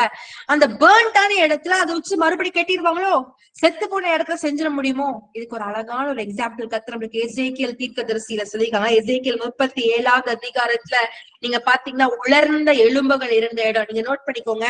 எசேக்கியேல் 37வது அதிகாரத்துல 1ல இருந்து 6 வசனங்கள் நீங்க வாசிக்கும் போது உங்களுக்கு தெரியும். அந்த இடத்துல சுட்டெரிக்கப்பட்ட இடத்துல எல்லாம் ட்ரை போன்ஸ், டெட் போன்ஸ், உலர்ந்த எலும்புகள் இருக்கும் போது அங்க போய் இதெல்லாம் வாழுமா அப்படின்னு சொல்லி எசேக்கியேலை பார்த்து கர்த்தர் கேட்கும் போது அந்த இடத்துல சொல்றாரு, உங்களுக்கு தான்ப்பா தெரியும் அப்படின்னு சொல்லும் பொழுது, நீ தீர்க்க தரிசனம் முறை, நீ தீர்க்க தரிசனம் முறை. அவங்க எல்லாரும் அந்த இடத்துல பிளஷ் எல்லாம் மேல எல்லாம் ஒன்றோடு இணைந்து கர்த்தருடைய ஆவியா மேல ஊதி அந்த they became life. Hallelujah. இன்னைக்கு ஆவியானவர் எங்கேயோ உங்க விடுதலை உண்டு. Hallelujah. Maybe it seems very dead. Maybe you are spiritually drained. Maybe you are spiritually dead. உனக்கு ஊழியத்தை செய்யறதுக்கு வழியே கிடையாது, நீ எல்லாமே நினைக்கான ஆவியானவனுக்குள்ள இருந்தேயானால் கண்டிப்பா உன்னால உயிர்ப்பிக்க முடியும். Hallelujah. பிசாசு கேட்பான், இதெல்லாம் நடக்குமா, இதெல்லாம் நம்ம அவிசுவாசத்தை கொண்டு வர, நீ எப்படி மாறி இருக்கியா, இவ்வளவு பாவம் செஞ்சுட்டு கர்த்தரை நெருங்கி இருக்கியா. அவன் சொல்லுவான், ஊழிய நீ எல்லாம் செய்ய முடியுமா, ஊழிய தகுதியே இல்ல உனக்கு எந்த வரனும் கிடையாது, செத்து எல்லா ஜனங்களும் உன்னை கண்டுக்கிறாங்களா பாரு, உங்ககிட்ட எந்த வரங்களுமே இல்லையே, எதுவுமே நீ இவ்வளவு அக்கிரமம் பண்ணி நீ பிரிஞ்சு போயிருக்க குடும்பத்தை விட்டு, உனக்கு இவ்வளவு வியாதியில இருக்க, உன்னால உயிரோட எழும்ப முடியுமா. மரித்த லாஸ்ட் உயிரோடு எழுப்பிட நீஸ்ட் கர்த்தர். Hallelujah. அவர் மரித்து உயிரோடு எழும்பினவர். Jesus is alive today. Hallelujah. பரிசுத்த ஆவியானவர் இன்னைக்கு உங்களுக்குள்ளயும் எனக்குள்ளயும் இருக்கிறார். அவர் செத்தவைகள் எல்லாவற்றையும் உயிர்ப்பிக்க வல்லவராக இருக்கிறார். Hallelujah. So இதை முதல்ல நீங்க தெளிவாய் அறிந்து கொள்ளும்படி உங்க அன்போட கேட்கிற. ஆவியானவர் இருக்கும்போது முடியும். ஆனா சத்துருக்கு அந்த பிளானே தெரியாது. He thinks செத்து போச்சு எப்படியா உயிர்ப்பிக்க முடியுமா. இன்னைக்கு உங்க மைண்ட்ல என்ன வாய்ஸ் ஓடுது நல்லா யோசிச்சு பாருங்க. ஐயோ எப்படி இருக்கேன், நான் எப்படி திரும்பி வருவேன். இல்ல ஆவியானவர் கூட இருக்கும்போது முடியும் சகோதரி. பிசாசுக்கு இடம் கொடுக்காத, சன்பல்லா தோபியாவுக்கு இடம் கொடுக்காத எண்ணங்கள்ல இன்னைக்கு கர்த்தர் உன்னை அப்படியா உயிர்ப்பிக்க போகிறார். ஆமென். சோ இது ஒரு காரியம் நம்ம பார்க்கலாம். சரி, அடுத்த ஒரு காரியம் நம்ம பார்க்கும் பொழுது இதற்கு இந்த மாதிரி பிரச்சனை வந்த உடனே என்ன நடக்குதுன்னா, நெகேமியா ஒரு ஜெபத்தை செய்கிறார். நீங்க அப்புறம் வாசிச்சுக்கோங்க. நெகேமியா 4வது அதிகாரத்துல 4:5 என்னன்னா, நீங்க அவங்க எல்லா பாவத்தையும் அவங்க தலைமையிலேயே போடுங்கப்பா, அவங்க ரத்தம் செஞ்சிருக்காங்க, நீங்க இது எல்லாத்தையும் என்ன பண்ணுங்க, நீங்க அழிச்சிடாதீங்க, இந்த எல்லா அவமானத்திற்கும் எங்க நிந்திக்கிறதுக்கும் அவங்க பழி வாங்குங்கப்பான்னு சொல்லி ஜெயிப்பாங்க. ஆனா இன்னைக்கு பாத்தீங்கன்னா பழைய ஏற்பாடுல இதை ஜெபிக்கிறார். ஆனா புதிய ஏற்பாடுல நீங்க பாத்தீங்கன்னா ஒருபோது இப்படிப்பட்ட ஜெபத்தை கர்த்தர் என்ன பண்ண மாட்டாரு, அங்கீகரிக்கவே மாட்டார். இன்னைக்கு ஆனா நீங்க இந்த இடத்துல எப்படி இவர் வாயினால ஜெபிக்கிறாரோ, இன்னைக்கு நீங்களும் நானும் ஆவியில ஜெபிக்கிறவர்களாய் மாறணும். ஹல்லேலூயா. இன்னைக்கு when you pray in the spirit, every demon will manifest and it will go away. Hallelujah. So அப்படியாய் நீங்க அதிகமா ஆவிக்குள்ளாய் ஜெபிக்க ஜெபிக்க ஜெபிக்க நீங்க பிசாசின் கிரியைகளை தகர்க்க முடியும். ஆமென். சோ இது ஒரு காரியம். சரி, அடுத்த ஒரு காரியம் வந்து என்னன்னா, அதே நெகேமியா 4வது அதிகாரத்துல தோபியா ஒரு காரியத்தை சொல்வார். என்ன காரியம் தெரியுமா? 3வது வசனம் வாசிங்க பார்க்கலாம். அப்பொழுது அம்மோனியனாகிய தொபியா அவன் பக்கத்தில் நின்று, அவர்கள் கட்டினாலும் என்ன, ஒரு நரி ஏறி போனால் அவர்களுடைய கல்மதில் இடிந்து போகும் என்றான். ஆமென். இதுக்கு என்ன அர்த்தம் தெரியுமா? அவங்க என்ன கட்டினாலும் சரி, ஒரு நரி மேல ஏறங்கள் தொப்புன்னு விழுந்துரும்பா. ஒரு சின்ன ஒரு டெம்டேஷன் சோதனை வந்தனா விழுந்துருவா. ஒரு சின்ன போன் கால், ஒரு சின்ன ஜாலியா ஷாப்பிங் பண்ணா விழுந்துருவா. மறுபடியும் பேக் ஸ்லைட் ஆயிருவா. அவ என்ன சும்மா வந்து ஒரு ஆள் வர, ஒரு மீட்டிங்ல வந்து யாரும் வரலன்னா அவ சோர்ந்து போய் ஊழியத்தை விட்டுருவா. யாராச்சும் அவளதை எதிர்த்து ஏதாவது ஒரு என்ன சொல்றது, ஒரு ரிலீஜியஸ் குரூப்ல இருந்து வந்தா உடனே வந்து அவ விட்டு ஓடிடுவா. ஊழியெல்லாம் அவளுக்கு சும்மா, அவளுக்கு வந்து பலவீனம்னா விட்டுருவா. இப்படி எல்லாம் என்ன பண்ணுவான்னா சத்ரு தோபியாவின் ஆவி சொல்லும். அதுக்கு நான் உங்ககிட்ட ஒரு காண்பிக்க விரும்புகிறேன். கர்த்தர் என்ன பண்ணுவாரு தெரியுமா? இந்த நரி யாரை குறிக்கும் தெரியுமா? வாசிங்க பார்க்கலாம். லூக்கா 13வது அதிகாரம் 31, 32 வசனங்கள் வாசிக்கிறீங்களா? லூக்கா 13வது அதிகாரம் 31, 32. அந்த நாளிலே சில பரிசேயர் அவரிடத்தில் வந்து, நீர் இவ்விடத்தை விட்டு போய்விடும், ஏரோது உம்மை கொலை செய்ய மனதாய் இருக்கிறான் என்றார்கள். அதற்கு அவர், நான் இன்றைக்கும் நாளைக்கும் பிசாசுகளை துரத்தி வியாதி உள்ளவர்களை சொஸ்தமாக்கி 3ஆம் நாளில் நிறைவடைவேன். இன்றைக்கும் நாளைக்கும் மறுநாளைக்கும் நான் நடமாட வேண்டும். எருசலேமுக்கு புறம்பே ஒரு தீர்க்கதரிசியும் மடிந்து போகிறதில்லை என்று நான் சொன்னதாக நீங்கள் போய் அந்த நரிக்கு சொல்லுங்கள். ஆமென். அந்த இடத்துல பாத்தீங்கன்னா நரி என்றது ஏரோத சொல்றாரு. ஏரோது என்ன பண்றாரு? இயேசுவை அழிக்கணும்னு சொல்லி நினைக்கிறாரு இல்ல. சோ அப்படி பார்க்கும் பொழுது கர்த்தரை அழிக்கணும்னு நினைக்கிறது யாரு? சத்ரு. பிசாசு என்ன பண்றான்? ஏரோது மூலியமா செயல்படுறான். கர்த்தர் அதை என்னன்னு சொல்லி கூப்பிடுறாரு? நரின்னு சொல்றாரு. ஹல்லேலூயா. இந்த நரிய பத்தி சொல்றாரு, நான் இததான் செய்வேன்னு சொல்லு. I will cast the demons. நான் இதை செய்வேன், இன்னும் செய்வேன், அடுத்த நாள் வரைக்கும் செய்வேன். எனக்கு கர்த்தரோட அழைப்பு முடியற வரைக்கும் என்ன பண்ணுவேன், செய்து கொண்டுதான் இருப்பேன்னு சொல்லி பிசாச நரி என்ற நரிக்கு ஒப்பிடுகிறார் இல்ல. சோ அப்படி பார்க்கும் பொழுது இந்த நரி வந்து நீங்க எல்லா அழகெல்லாம் கெட்டு முடிச்சுட்டு இந்த மாதிரி நரிகள் வந்து வரலாம். உங்க டெம்டேஷன் வரலாம், ஒரு போன் கால், நான் சொன்ன மாதிரி போன் கால் வரலாம், இல்ல யாராச்சும் வரலாம். ஆனா கவனிங்க, நீங்க அப்போ ஜாக்கிரதை உள்ளவர்களா இருக்கணும். Don't fall, don't fall. பிசாஸ் என்ன தெரியுமா? அவனோட மைண்ட் செட்டே என்ன? அவ திருப்பி விழுந்துருவா அப்படின்றத மைண்ட் செட்ல இருப்பான். ஆனா நீங்களும் நானும் நரிகளுக்கு ஜாக்கிரதையா இருக்கும்படி கர்த்தர் எச்சரிப்பை கொடுக்கிறார். ஹல்லேலூயா. இன்னைக்கு நிறைய பேரோட வாழ்க்கையில இந்த ஸ்பிரிட் ஆஃப் ஃபாக்ஸ், இந்த ஃபாக்ஸஸ் நிறைய செயல்படுகிறது. நீங்க நிறைய இடம் கொடுத்து இந்த நரி எல்லாம் ஏறி ஏறி ஏறி என்ன பண்றதுன்னா, ஒரு நாள் ஜெயிப்பீங்க, அடுத்த நாள் உட்காந்துருவீங்க. இதெல்லாம் ஏன்னா நடுவுல ஒரு நரி போன் பண்ணிருக்கோம், ஒரு நரி வந்து வாட்ஸ்அப்ல மெசேஜ் அனுப்பிச்சிருக்கோம். கரெக்டா? இந்த மாதிரி காரியத்தை எல்லாவற்றையும் ஒதுக்கி தள்ளும்படி உங்க அன்போடு கேட்கிறேன். இன்னொரு வசனத்தை வாசிங்களேன். மத்தேயு 12வது அதிகாரத்துல 43ல இருந்து 45 வசனங்கள் வாசிங்க. மத்தேயு 12வது அதிகாரம் 43ல இருந்து 45 வசனங்கள். அசுத்த ஆவி ஒரு மனுஷனை விட்டு புறப்படும் போது வறண்ட இடங்களில் அலைந்து இளைப்பாறுதல் தேடியும் கண்டடையாமல், நான் விட்டு வந்த என் வீட்டுக்கு திரும்பி போவேன் என்று சொல்லி அங்கே வந்து அந்த வீடு வெறுமையாகவும் பெருக்கி ஜோடிக்கப்பட்டதாகவும் இருக்க கண்டு திரும்பி போய் தன்னிலும் பொல்லாத வேறு 7 ஆவிகளை தன்னோட கூட்டிக் கொண்டு வந்து உட்புகுந்து அங்கே குடியிருக்கும். அப்பொழுது அந்த மனுஷனுடைய முன்னிலைமையிலும் அவன் பின்னிலைமை அதிக கேடுள்ளதாய் இருக்கும். அப்படியே இந்த பொல்லாத சந்ததியாருக்கும் சம்பவிக்கும் என்றார். நல்லா கவனிங்க. இந்த இடத்துல நீங்க கவனிக்க வேண்டிய ஒரு காரியம் என்னன்னா, இந்த இடத்துல அதேதான். ஃபர்ஸ்ட் என்ன பண்றது? ஆவியை விரட்டி விடுறோம். பொல்லாத ஆவியை விரட்டி விட்டு என்ன நடக்குது? நம்ம அலங்க நல்லா நீட்டா கட்டப்படுது. we are rebuilding the wall. வால் எல்லாம் கெட்டி முடிச்சோன்னா அது வெறுமையா இருக்குன்னு வச்சுக்கோங்களேன். நல்லா கவனிங்க. that fox for example, அந்த unclean spirit மறுபடியும் வந்து ஏறி உட்கார வைக்கும். நான் மறுபடியும் என் வீட்டுக்கே போறேன்னு அந்த இடத்துல வந்து என்ன பண்ணுவோம் தெரியுமா? 7 ஆவியை சேர்த்து கூட்டிட்டு வரும். இன்னைக்கு இந்த ஃபாக்ஸ போல நிறைய பொல்லாத ஆவிகள் வரும் பொழுது, ஆர் யூ வேக்கண்ட்? உங்களுக்கு நீங்க இன்னும் ஜெபிக்காம இருக்கீங்க, தோய்ந்து அப்படியே உட்கார்ந்து பைபிள் வாசிக்காம, ஆவியை நிரப்பப்படாம எதுவுமே. once after you get delivered, remember you should change your spiritual pattern. டெலிவரன்ஸ்க்கு அப்புறம் முடிஞ்சுச்சாதான் போயிருச்சு அப்படின்னு சொல்லிட்டு நிம்மதியா உட்கார்றது இருக்கல்ல, அது முடிஞ்சு போனதுக்கு அப்புறம் தான் உங்களுக்கு ரியலான ஜாபே ஆரம்பிக்குது. ஹல்லேலூயா. நீங்க அப்பதான் அதிகமா ஜெபிக்கணும், அதிகமா வேதம் வாசிக்க ஆரம்பிக்கணும், அதிகமா கர்த்தர் நெருங்க ஆவிய நிறைஞ்சு ஜெபிக்கணும். அப்பதான் பிசாசு திருப்பி வராது. இல்லன்னு வச்சுக்கோங்க, 7 ஆவிய சேர்த்து கூட்டிட்டு வந்து உட்காரும். ஆமென். சோ இதுல நீங்க தெளிவாய் ஜாக்கிரதையா இருக்கும்படி உங்க அன்போட நான் கேட்கிறேன். அது என்ன சொல் தெரியுமா? 44 பாருங்க. I will return to my house. அதோட வீடுனே நினைச்சுக்குது. ஆமென். சோ இன்னைக்கு அப்படிப்பட்ட இந்த நரிகளுக்கு இடம் கொடுக்காதீங்க. அலங்கத்தை கெட்டினதுக்கு அப்புறமா நரி வந்து உட்கார்ந்தா விழுற மாதிரி அலங்கமா இருக்க கூடாது. ஹல்லேலூயா. வந்து எட்டி பாக்குது, மறுபடியும் வீடு எப்படி இருக்குன்னு வந்து பிசாசு பாக்கன்னா, வீடு நிரப்பப்பட்டிருக்கணும், வீடு வார்த்தையினால் நிரப்பப்பட்டிருக்கணும், உங்களுடைய இருதயம் கர்த்தருடைய சமூகத்துல பிரசனத்தாலும் பரிசுத்த ஆவியினால் நிரப்பப்பட்டிருக்கணும். ஹல்லேலூயா. அப்பனாதான் நரி வந்து உட்காராது, உட்கார்ந்தா இடியாது, அப்பதான் பிசாசு வந்தா உள்ள தங்காது. ஹல்லேலூயா. இது நீங்க தெளிவா புரிந்து கொள்ளும்படி உங்க அன்போடு கேட்கிறேன். சரியா? சரி, அடுத்து இன்னொரு காரியத்தை பார்க்க போறோம். நெகேமியா, திருப்பிக்கோங்க. நெகேமியா 4வது அதிகாரம் 7-8 வசனங்கள் வாசிங்களேன். அடுத்த ஃபர்ஸ்ட் இது ட்ரை பண்ணுதா, இவ்வளவு பேசி நம்ம வந்து துக்கப்படுத்தணும் ட்ரை பண்ணுதா? கரெக்ட். செகண்ட் வே என்ன பண்றாங்க பாருங்களேன். 7-8 வசனங்கள் வாசிங்க. எருசலேமின் அலங்கத்தை கட்டுகிற வேலை வளர்ந்தேறுகிறது என்றும், இடிக்கப்பட்ட இடங்கள் அடைப்பட்டு வருகிறது என்றும் சன்பல்லாத்தும் தொபியாவும் அரபியரும் அம்மோனியரும் அஸ்தோத்தியரும் கேட்டபோது அவர்கள் மிகவும் எரிச்சலாகி எருசலேமின் மேல் யுத்தம் பண்ண எல்லாரும் ஏகமாய் வரவும் வேலையை தடுக்கவும் கட்டுப்பாடு பண்ணினார்கள். ஆமென்.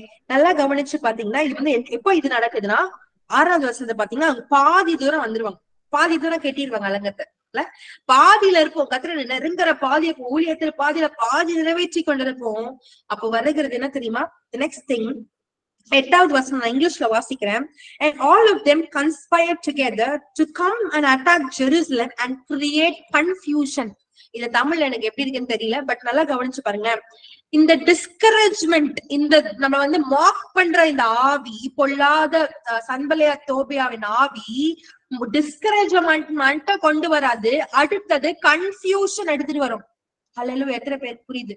முதலாவது டிஸ்கரேஜ்மெண்டா, ஆனா அடுத்த ஸ்டேஜ் என்ன தெரியுமா? Confuse பண்ணும். It's a spirit of confusion. It's not only a spirit of discouragement, it is a spirit of confusion. Hallelujah. So confusion செய்யும்படி அவன் வந்து என்ன பண்றான்? பிசாசு உள்ள வரான். ஆனா இந்த இடத்துல உள்ள வந்த உடனே நடக்கிற ஒரு காரியம் என்ன பாத்தீங்கன்னா, அந்த இடத்துல அவங்க செய்கிற ஒரு காரியம் என்ன பாத்தீங்கன்னா, வாசிங்க 4வது அதிகாரம் 9வது வசனம் வாசிங்க. ஆனாலும் நாங்கள் எங்கள் தேவனை நோக்கி ஜெபம் பண்ணி அவர்கள் நிமித்தம் இரவும் பகலும் ஜாம காக்கிறவர்களை வைத்தோம். ஆமென். ஹல்லேலூயா. நீங்க செகண்ட் எல்லாம் தெரிஞ்ச வேண்டிய ஒரு காரியம் என்ன தெரியுமா? How to resist the devil அப்படின்னு பாத்தீங்கன்னா, ஜாமம் காக்கணும். You have to pray and watch. You have to pray and watch. பிசாசு இடிக்க போறான், வரான், அவன் கன்ஃபியூஷன் கிரியேட் பண்ண போறான்னு உங்களுக்கு தெரிஞ்ச உடனே, remember you have to pray and keep watch for the devil. ஜாமக்காரர்களாய் விழித்திருந்து ஜெபிக்கிறவர்களாய் மாறணும். ஹல்லேலூயா. வாசிங்க பார்க்கலாம் இந்த வசனத்தை. 1 தெசலோனியர் 5வது அதிகாரம், 1 பேதுரு 5வது அதிகாரம் 8-9 வசனங்கள் வாசிங்க. 1 பேதுரு 5வது அதிகாரம் 8-9 வசனங்கள். தெளிந்த புத்தி உள்ளவர்களாய் இருங்கள், விழித்திருங்கள், ஏனெனில் உங்கள் எதிராளியாகிய பிசாசானவன் கர்ச்சிக்கிற சிங்கம் போல் எவனை விழுங்கலாமோ என்று வகை தேடி சுற்றி திரிகிறான். விசுவாசத்தில் உறுதியாய் இருந்து அவனுக்கு எதிர்த்து நில்லுங்கள். உலகத்தில் உள்ள உங்கள் சகோதரரிடத்திலே அப்படிப்பட்ட பாடுகள் நிறைவேறி வருகிறதென்று அறிந்திருக்கிறீர்களே. ஆமென். நல்லா அண்டர்லைன் பண்ணுங்க. அவங்க கர்ச்சிக்கிற சிங்கத்தை போல வரும்போது நான் விழித்து இருக்கணும். I have to be நீங்க பிசாசோட தந்திரங்களுக்கு நீங்க வந்து என்ன பண்றது, அறியாமையில இருக்கிறதுக்கு நான் விரும்பலன்னு சொல்லி பவுல் எழுதியிருப்பார் கொரிந்தியர் புஸ்தகத்துல. You have to be wise in knowing the schemes of the devil. ஹல்லேலூயா. அவன் தெரிஞ்சு தந்திரமானவன், அவன் எப்படிதான் வருவான்னு சொல்லி தெரியும். டிஸ்கரேஜ் ஆனதுக்கு அப்புறம் அடுத்து எனக்கு வர கன்ஃபியூஷன் தான் வரும். இது கர்த்தர் சொன்னதா இல்லையா, இந்த ஊழிய கர்த்தர் சொன்னாரா, கர்த்தர் அழைச்சிருக்காரா, கர்த்தரை நேசிக்கிறாரா, எனக்கு இதுக்குதான் பண்ணிருக்காரா, இந்த மாதிரி நிறைய கன்ஃபியூஷன் அவன் எடுத்துட்டு வருமா. ஆனா அதுக்கு வர்றதுக்கு முன்னாடி நீங்களும் நான் என்ன பண்ணணுமா, நம்ம வந்து என்ன பண்ணணும்னா பிசாசை எதிர்த்து நிற்கும்படியாய் ஜாமம் காக்கிறவர்களாய் நம்ம மாறணும். ஹல்லேலூயா. இந்த இடத்துல பாருங்களேன் 9வது வசனத்துல resist the devil, be steadfast in faith. விசுவாசத்துல உறுதியா இருக்கணும். என்ன விசுவாசம்? கர்த்தர் ரட்சித்திருக்கிறார், கர்த்தர் அழைத்திருக்கிறார். அவன் அன்பெல்லாம் எய்வான். என்ன எய்வான்? அக்கினி ஆஸ்திரங்களை ஏயும் போது, பேசி 6வது அதிகாரத்துல பார்க்கலாம், அக்கினி ஆஸ்திரங்களை ஏயும் போது நீங்க என்ன பண்ணணும்? விசுவாசம் என்னும் கேடயத்தை வைத்துக் கொள்ளணும்.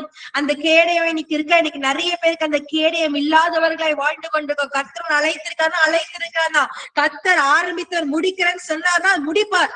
ஹல்லேலூயா. நிறைய பேருக்கு டவுட்ஸ், இந்த கர்த்தர் அழைச்சிருக்கா, இந்த ஊழியத்தை செஞ்சிருவோமா, எனக்கு பலவீனமா இருக்கு, அது வந்துச்சு இல்ல. கர்த்தர் உனக்கு வாக்குத்தத்தம் செய்து ஒருபோதும் பிசாசு பறிக்கவே முடியாது. Be firm in faith. Hallelujah. That is a very active weapon which you have. Hallelujah. இது நீங்க தெளிவா நீங்க அறிந்து கொள்ள முடியும். கேட்டு அதே போல யாக்கோபு 4வது அதிகாரத்துல 7வது வசனத்தை பாருங்களேன். கர்த்தருக்கு கீழ்ப்படியுங்கள், பிசாசை எதிர்த்து நில்லுங்கள், அவன் உங்களை விட்டு ஓடி போவான். நீங்க என்ன பண்ணும்? கர்த்தருக்கு கீழ்ப்படினும். கீழ்ப்படிகிற ஆயுதம் உங்களுக்கு இருக்கா? கர்த்தர் போட்டிருக்க வேத போட்டிருக்க ஒவ்வொரு வசனத்தை கீழ்ப்படிய பிசாசை எதிர்த்து உங்களால போரடிக்க முடியும். ஹல்லேலூயா. கீழ்ப்படிதலும் இந்த விசுவாசம் என்னும் கேடயத்தையும் வைத்து நம்ம செய்யறோமா? யோசித்து பாருங்க. இல்லையே.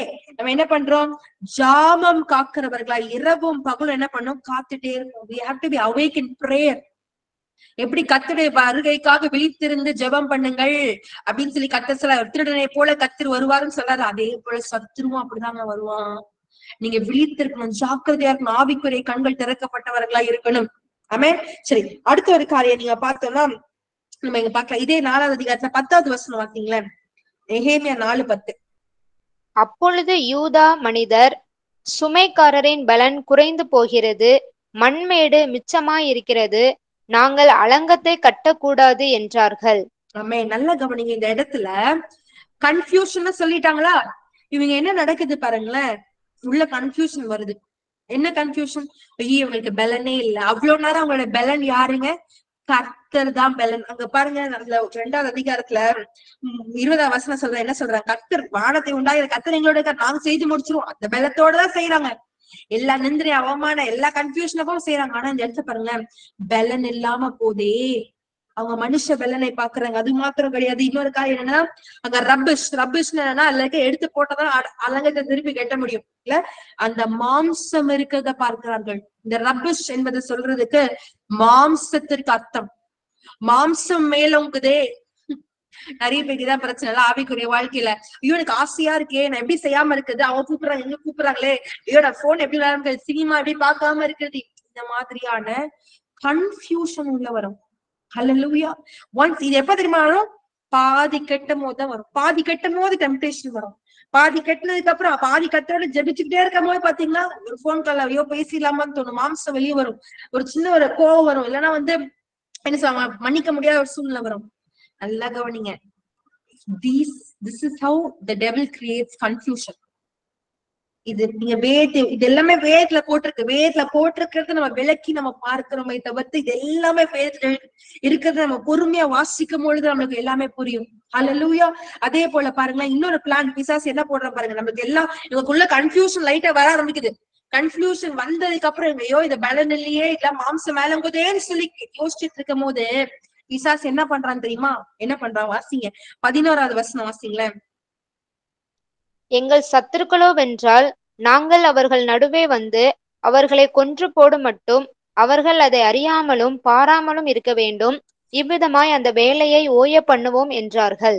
ஆமென். நல்லா இல்ல அண்டர்லைன் பண்ணுங்க. there is one deeper spiritual truth here. அவங்க பாராமலும், அவங்க என்ன பண்ணுமா? அறியாமலும் பாராமலும், இது ரெண்டுத்தையும் அண்டர்லைன் பண்ணுங்க. they will neither know nor see.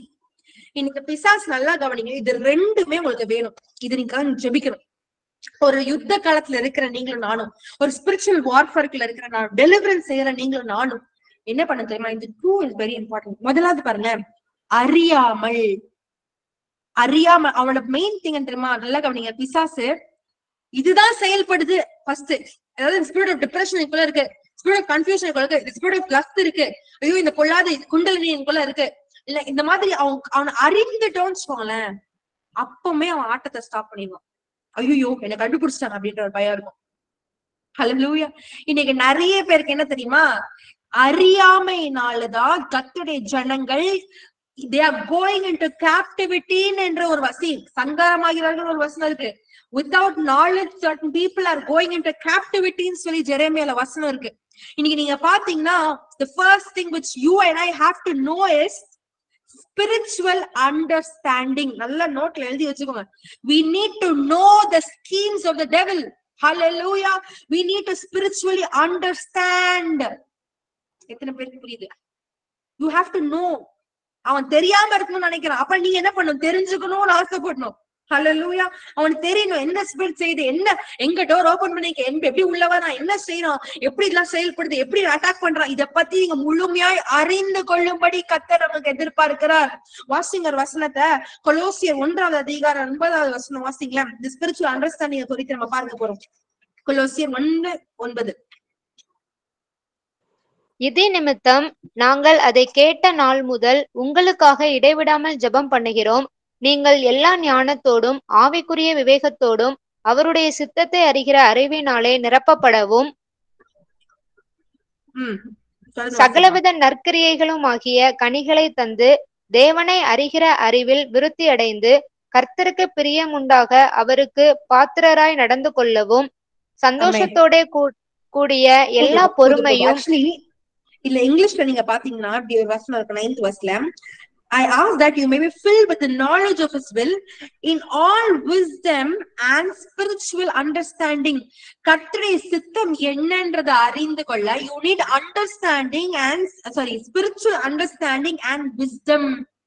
இன்னைக்கு கர்த்தருடைய சித்தத்தை எப்படி அறிந்து கொள்வோமோ அதே போலதான் பிசாசின் ராஜ்யத்தின் தந்திரங்களை அறிந்து கொள்றதற்கு நீங்களும் நானும் we need spiritual wisdom and understanding. ஹல்லேலூயா. இல்ல நீங்க இன்னொரு காரியத்தை நான் காண்பிக்க வருவேன். நெகேமியா 4வது அதிகாரத்துல முதல்ல அறியாமலும் காணாமலும் பார்க்க முடியாதபடி கண்கள் மூடப்பட்டிருக்கிறது. என்ன கண்கள்ங்க? நம்ம கண் இல்ல, நமக்கு கண்ணு தெரியுதா? ஆவிக்குரிய கண்கள் உனக்கு மூடப்பட்டதா இருக்கணும். உனக்கு ரெண்டே தான். ஒண்ணு அறிவு இல்லாம இருக்கணும், அண்டர்ஸ்டாண்டிங்கா இருக்கக்கூடாது. ரெண்டாவது ஆவிக்குரிய கண்கள் மூடப்பட்டிருந்தா என்ன பண்ணணும்? நமக்கு என்ன நடக்குது எதிராக நம்ம நினைச்சுட்டே இருப்போம். இந்த ஆள் தான் நமக்கு எதிர்த்து செயல்படுறாரு, ஐயோ இந்த அம்மா தான் இப்படி பண்றாங்க, ஐயோ என் ஹஸ்பண்ட் தான் இப்படி செய்யறாங்க. இல்ல அவளுக்கு பிடிக்கிறதுனால தான் பிரிஞ்சு போறான், ஐயோ எனக்கு இந்த நோய் வந்துச்சு, நான் ட்ரீட்மெண்ட் சாப்பிட்டு ட்ரீட்மெண்ட் மாத்திரை எல்லாம் போட்டா செய்ய. இல்ல மறைந்திருந்து செயல்படுகிற பொல்லாத சத்துருவை நம்ம கண் கொள்ளனா பிசாசை விரட்டவே முடியாது. Hallelujah. For that you and I need spiritual discernment. You need understanding and spiritual eyes to be opened. Hallelujah. எத்தனை பேர் ஆஞ்சிக்கிறீங்க இந்த அண்டர்ஸ்டாண்டிங் எனக்கு வேணும்பா, இந்த ஆவிக்குறை கண்கள் எனக்கு திறக்கப்படணும். ஆவிக்குறை கண்கள் திறக்கப்படணும். ஒரு பர்டிகுலர் ஒரு ஆளுக்கு ஜெபிக்கிறீங்கன்னு வச்சுக்கோங்க.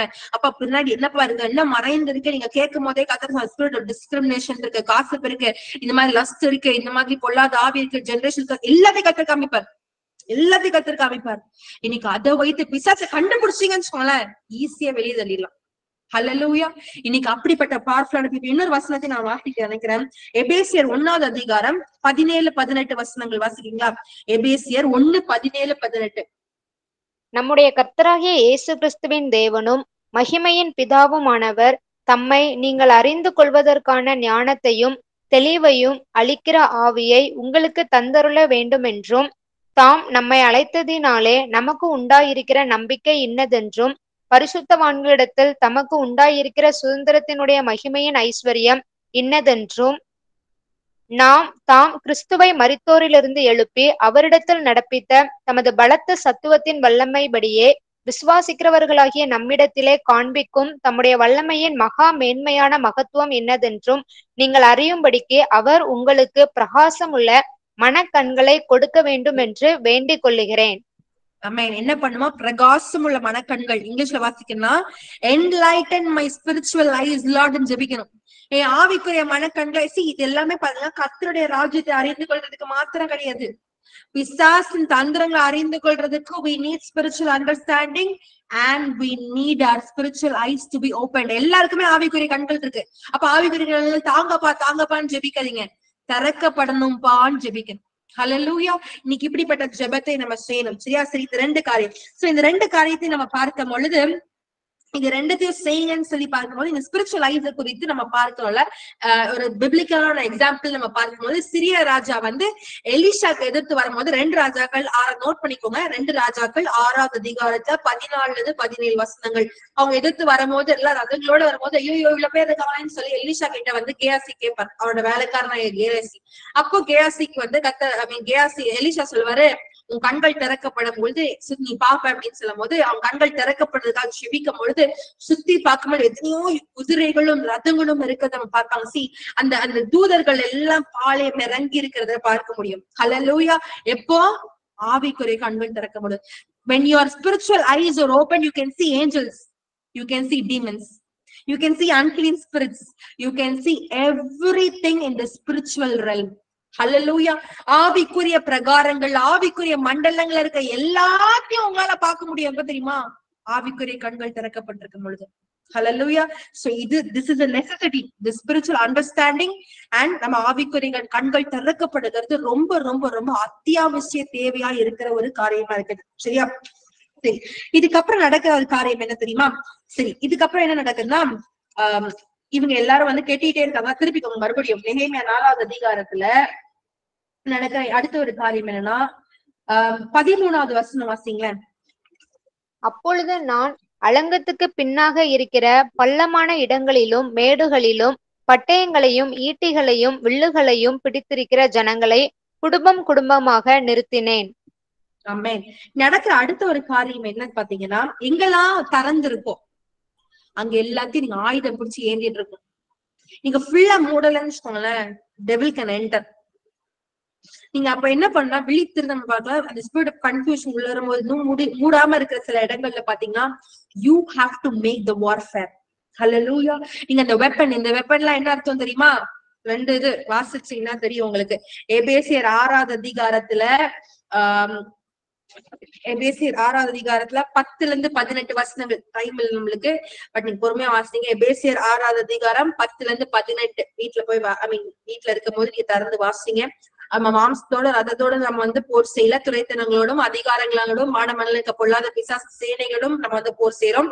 நம்மளுடைய என்ன சொல்றது ஆயுதங்கள் எல்லாம் வந்து மாம்சத்திற்கேற்ற ஆயுதங்களா இல்லாமல் தேவனுடைய சர்வாயுத வர்க்கத்தை அணிந்தவர்களாய், the armor of God அறிந்தவர்களாய் ஆவிக்குரிய ஆயுதங்களை ஏற்றி கொண்டு, the belt of truth, the righteousness breastplate, the helmet of salvation, the shield of the faith, the sword of the spirit, that is the word of God, the sandals which spread the gospel of peace. எல்லாத்தையும் நம்ம போட்டுக்கொண்டாதான் அந்த ஆயுதத்தை கர்த்தர் எதிர்பார்க்கிறார். அந்த ஆயுதம் இல்லாம பிசாசை எதிர்த்து நிக்கவே முடியாது. அதுல இருக்க ஒவ்வொன்றுமே நம்மளுக்கு தேவை. அந்த ஆர்மர் ஆஃப் காட், அந்த தேவனுடைய சர்வாயுத வர்க்கத்துல இருக்கிற ஒவ்வொரு பாட்டும் இன்னைக்கு உங்ககிட்ட இருக்குதா நீங்க ஆராய்ந்து அறிந்து பார்க்கும்படி உங்களை அன்போட கேட்கிற. அதே போல இன்னொரு வசனமா நீங்க பாத்தீங்கன்னா 2 கொரிந்தியர் 10வது அதிகாரம் 4-6 வசனங்கள். எல்லா எண்ணங்களும் கிறிஸ்து இயேசுவை சிறைப்பிடிக்கும்படியாய் கர்த்தருடைய வார்த்தைக்கு விரோதமா எழும்புகிற எல்லா ஆர்கியூமெண்ட்ஸும் என்ன பண்ணும்? வெட்டி போடணும். ஹல்லேலூயா. அப்படிப்பட்ட ஆயுதங்கள் நம்மளுக்கு தேவை. சோ இந்த ஆயுதங்களை வைத்துக் கொண்டு இருக்காங்க. சரி, இன்னொரு காரியத்தை நான் இந்த இடத்துல நான் காண்பிக்க விரும்புகிறேன். என்ன காண்பிக்க விரும்புகிறேன் தெரியுமா? 2 நபர்கள் வராங்க. கர்த்தர் அனுப்புற நபர்களும் வருவாங்க. இது நீங்க எல்லாம் கேர்ஃபுல்லா கவனிங்க. ஊழியத்திலும் சரி, ஸ்பிரிச்சுவல் லைஃப்ல இருந்தாலும் சரி, கர்த்தர் அனுப்புற நபர்களும் இருப்பாங்க, பிசாசால ஏவப்பட்டு வருகிற நபர்களும் இருப்பாங்க. சரியா? 2 கேட்டகரி. சரி, கர்த்தர் அனுப்பப்படுற நபர்கள் என்ன பண்றாங்க பாருங்க. 12வது வசனம் பாருங்க. அவங்க இந்த மாதிரி திட்டம் போட்ட உடனே இனிமே அவங்க பார்க்கறதுக்கு கேட்கறதுக்கு முன்னாடியே அவங்க அழிச்சிடணும், இந்த வேலையை நிறுத்திடணும்னு சொல்லும் போது அங்க என்ன பண்றாங்க பாருங்க. 12வது வசனம் வாசிங்க. அதை அவர்கள் அண்டையிலே குடியிருக்கிற யூதரும் பல இடங்களிலும் இருந்து எங்களிடத்துக்கு வந்து 10 விசை எங்களுக்கு சொன்னார்கள். ஆமென். என்ன பண்றாங்கன்னா அங்க இருந்து வந்து சொல்றாங்க. ஹல்லேலூயா. இது வந்து கர்த்தரை வார்ன் பண்றதுக்காக அனுப்புற சில நபர்கள் உண்டு. எச்சரிக்கையா, ஜாக்கிரதையா இரு, ஜாக்கிரதையா இரு, பாவம் செஞ்சிடாத, விழுந்துராத, இதை பண்ணிடாத, இது நீ நிறுத்திடாதன்னு சொல்லி உங்களை பலப்படுத்தும்படியாக ஆட்களை கர்த்தர் அனுப்புவார். ஹல்லேலூயா. இது கர்த்தர் அனுப்புறது. இன்னொரு சைடுல இருக்குது என்ன தெரியுமா? பிசாசு அனுப்புற ஆட்கள். அந்த ஆட்கள் யாரு அப்படின்னு நீங்க பாத்தீங்கன்னா வாசிங்க 6வது அதிகாரத்துல 10வது வசனம் வாசிங்களேன். மெகதாபெயேலின் குமாரனாகிய தெலாயாவின் மகன் செமாயா தன் வீட்டிலே அடைக்கப்பட்டிருக்கும் போது நான் அவனிடத்தில் போனேன். அப்பொழுது அவன் நாம் இருவருமாய் தேவனுடைய வீடாகிய ஆலயத்துக்குள்ளே போய் தேவ ஆலயத்தின் கதவுகளை பூட்டுவோம், வாரும். உம்மை கொன்று போட வருவார்கள், இரவிலே உம்மை கொன்று போட வருவார்கள் என்றான். ஆமென். அடுத்த வசனம் வாசிங்க, 11th verse. அதற்கு நான், என்னை போன்ற மனிதன் ஓடி போவானோ, என்னை போன்றவன் உயிர் பிழைக்கும்படி தேவாலயத்திலே போய் பதுங்குவானோ, நான் போவதில்லை என்றேன். ஆமென். நல்லா கவனிங்க, இந்த இடத்துல பாருங்களேன், 10வது வசனத்துல சொல்றார், நீ வந்து ஓடி விழுந்துரு, நல்லா வராங்க, நீ என்ன பண்ணிடு, கர்த்தருடைய ஆலயத்துக்குள்ள வந்துரு. இந்த கர்த்தருடைய ஆலயத்துக்குள்ள ஆசாரியர்கள் மாத்திரம் தான் போக முடியும். அப்படி இருக்கும்போது நெகேமியா போக முடியாது. நீங்க என்ன பண்றாங்கன்னா, கள்ளத்தனமா இல்ல நீ இதை செஞ்சு இந்த பிளானட் செஞ்சு, தப்பான ஆலோசனைகள், அத்தியோப்பியில போனதான ஆலோசனைகள். நீங்க எச்சரிக்கையா இருக்கணும். ஆவிக்குரிய நண்பர்கள், ஆவிக்குரிய ரீதியில இருக்கவங்க ஆலோசனை மாத்திரம் தான் கேட்டுக்க தவிர்த்து, you have to test every person who tax to you. எல்லாரும் சொல்றதை நம்பிடாதீங்க. உங்களோட ஆவிக்குரிய ஓட்டத்துல எப்படிப்பட்ட நபர்களோட நீங்க வந்து சம்பாஷிக்கிறீங்க, எப்படிப்பட்ட நபர்களோட நீங்க ஓடுறீங்கன்றது ரொம்ப முக்கியம். அதுக்கு அவர் சொல்ற, நான் ஏன்பா ஓடணும், நான் ஏன் அங்க போகணும், why should I flee, நான் ஏன் ஓடி போய் அங்க மறையணும், அப்படிப்பட்ட நபர் கிடையாதுன்னு சொல்லும் பொழுது அவர் அறிந்து கொள்றாரு. எதுக்காக இந்த நபரை தெரியுமா பிசாசு அனுப்புறான்? 13வது வசனம் வாசிங்களா, 6வது அதிகாரம் 13வது வசனம். நான் பயந்து அப்படி செய்து பாவம் கட்டி கொள்கிறதற்கும் என்னை நிந்திக்கத்தக்க அபகீர்த்திக்கு முகாந்திரம் உண்டாக்குகிறதற்கும் அவனுக்கு கைக்கூலி கொடுத்திருந்தார்கள். ஆமென். நல்லா கவனிங்க, எதுக்காக அனுப்புறாங்க? நீங்க பயப்படணும்னு சொல்லி. See, spirit of discouragement, spirit of confusion, அடுத்து வர்றது spirit of fear. இது மூணுமே ஒரே ரகம், சரியா? டிஸ்கரேஜ் ஆனோட கன்ஃபியூஸ் ஆகி, கன்ஃபியூஸ் ஆனா பயந்துருவீங்க. ஐயோ கர்த்தரை நேசிக்கிறா இல்லையா, கைவிட்டாரு போலியா, ஐயோ ஐயோ பயப்பட ஆரம்பிச்சுவீங்க. ஊழியத்தை செய்து முடிக்க முடியாத போலியன்னு பயம் வந்துடும். இது மூணுத்தையும் என்னை கட்டி நம்ம செவிக்க போறோம். இந்த 3 வழியாதான் செயல்படுறது ஆவியானது, சன்பலத் தோபியா. இந்த இடத்துல பாருங்களேன், இதை பயப்படுறது மாத்திரம் இல்ல, பாவம் பண்ண. என்ன பாவம்? அந்த ஆலயத்துக்குள்ள போக கூடாது, அதை செய்யும்படி தூண்டி அவனை பத்தி ஒரு தப்பான ரிப்போர்ட். எதுக்கு தப்பான ரிப்போர்ட் தெரியுமா? ஊர் ஜனங்க கிட்ட சொல்றது மாத்திரம் இல்ல, தேவனுடைய அந்த கோர்ட் ரூம்ல போயிட்டு லீகல் ரைட்ஸ், அவன் போக கூடாது, அவன் போயிட்டான், அவ்வளவுதான் நிப்பாட்டீங்கன்னு சொல்லி மறுபடியும் அந்த அலங்கத்தை இடிக்கும்படியாய் செய்யும். அல்லேலூயா. எனக்கு சின்ன இடத்துல கூட பாவம் செய்யலாம். அதனாலதான் சொல்றேன், எல்லாத்தையும் நிதானித்து ஆராய்ந்து அறியும்படி கர்த்தர் நமக்கு கிருபை செய்வாராக.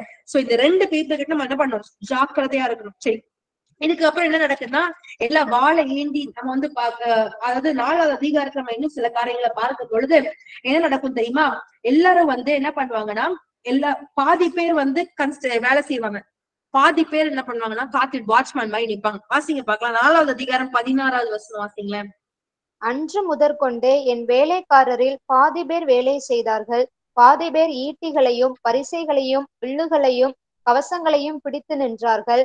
அதிகாரிகள் யூதா வம்சத்தார் போதும். சோ இந்த இடத்துல நம்ம பார்க்கும்போது மினிஸ்ட்ரி பண்றவங்களுக்கு இது ஒரு பெரிய ஒரு இது. பாதி பேர் ஊழியர் நடுவுல போய் செய்யறாங்களா, மீட்டிங் செய்யறாங்களா, பாதி பேர் பின்னாடி இருந்து ஜெபிக்கணும். There has to be a prayer team. அதனாலதான் நீங்க நிறைய பேர் பாத்தீங்கன்னா ஊழியர் செய்யும் போதுலாம் பின்னாடி தனியா ஒரு குரூப் வச்சு பேட் அண்ட் பிரேயர்னு சொல்லி ப்ரே பண்ணிட்டு இருக்கோம். சோ அப்படி இருக்கும்போது பாதி பேர் மினிஸ்ட்ரி செய்யும் போது பாதி பேர் என்ன பண்ணும்? ஜெபிக்கணும். ஏன்னா பிசாசானவன் தலைவிரித்து ஆடாது. எப்படி அந்த இடத்துல கர்த்தருடைய சித்தம் நிறைவேறணும்ன்றதுக்காக திஸ் இஸ் த ப்ரொசீஜர். நீங்க ஒரு நாள் சின்னதா ஒரு காரியம் செஞ்சுட்டு இருக்கீங்க, ஊழியம் செஞ்சுட்டு இருக்கீங்களா, without preparatory prayer, without back and prayer, don't do it. Amen. தெரிஞ்சுக்கோ. அதே போல நம்ம ஓன் ஸ்பிரிச்சுவல் லைஃப்ல பாத்தீங்கன்னா எப்படி தெரியுமா இருக்கும்? 17வது வசனம் வாசிங்க பாக்கலாம். அலங்கத்திலே கட்டுகிறவர்களும் சுமை சுமக்கிறவர்களும் சுமை ஏற்றுகிறவர்களும் அவரவர் ஒரு கையினாலே வேலை செய்து மறு கையினாலே ஆயுதம் பிடித்திருந்தார்கள். ஆமென். எப்படி இருக்கணும்? ஒரு கையில நீங்க எல்லாத்தையும் சரி செய்யணும், அடுத்த கையில ஜாக்கிரதையா இருக்கணும், பிசாசுக்கு எதிர்த்து நிக்கணும். ஹல்லேலூயா. உங்க ஸ்பிரிச்சுவல் லைஃப்ல நீங்க மறுபடி ரீபில்ட் ஆகி கர்த்தருடைய சமூகத்துல வர்றவங்களா இருப்பீங்களா? Remember, one hand for construction, one hand for the devil. என்ன சொல்ற, டெவில எதிர்த்து நிக்கிறதுக்காக. இன்னைக்கு எவ்ரி டைம் கத்து நெருங்க பிசாசு எதிர்த்து நின்னுட்டே வரணும். ஹல்லேலூயா. பரிசுத்தத்துக்காக ஜெபிச்சுட்டே இருக்கணும். ஆவிக்குரியத்துல வளர வளர வளர அடுத்த பரிசுத்தத்தை ஒருபோதும் விட்டுறக்கூடாது. பிசாசுக்கு இடம் விட்டுறவே கூடாது. இது 2த்தையுமே ஈக்குவலா நம்ம செய்கிறவர்களாய் மாற வேண்டும். ஹல்லேலூயா. This is how we go forward. சரி, இன்னொரு காரியத்தை நீங்க பாத்தீங்கன்னா இரவும் பகலும் ஜெபிக்கிறத பாக்கலாம். 22வது வருஷத்துல நீங்க வாசிச்சு பாத்தீங்கன்னா இரவுல வந்து அவங்க வந்து ஜாமான் காமிப்பாங்க. ஆனா மார்னிங் பாத்தீங்கன்னா அவங்க என்ன பண்ணுவாங்க? ஒர்க் பண்ணுவாங்க, கன்ஸ்ட்ரக்ட் பண்ணுவாங்க. இரவும் பகலும் தேவ சமூகத்துல தரித்திருக்கிறவர்களா நீங்களும் நானும் வாழணும். அண்ட் 23வது வசனம் வாசிக்கிறீங்களா? நானாகிலும் என் சகோதரராகிலும் என் வேலைக்காரராகிலும் என்னை பின்பற்றி காவல் காக்கிற சேவகராகிலும் எங்கள் வஸ்திரங்களை களைந்து போடாதிருந்தோம். அவரவருக்கு ஆயுதமும் தண்ணீரும் இருந்தது.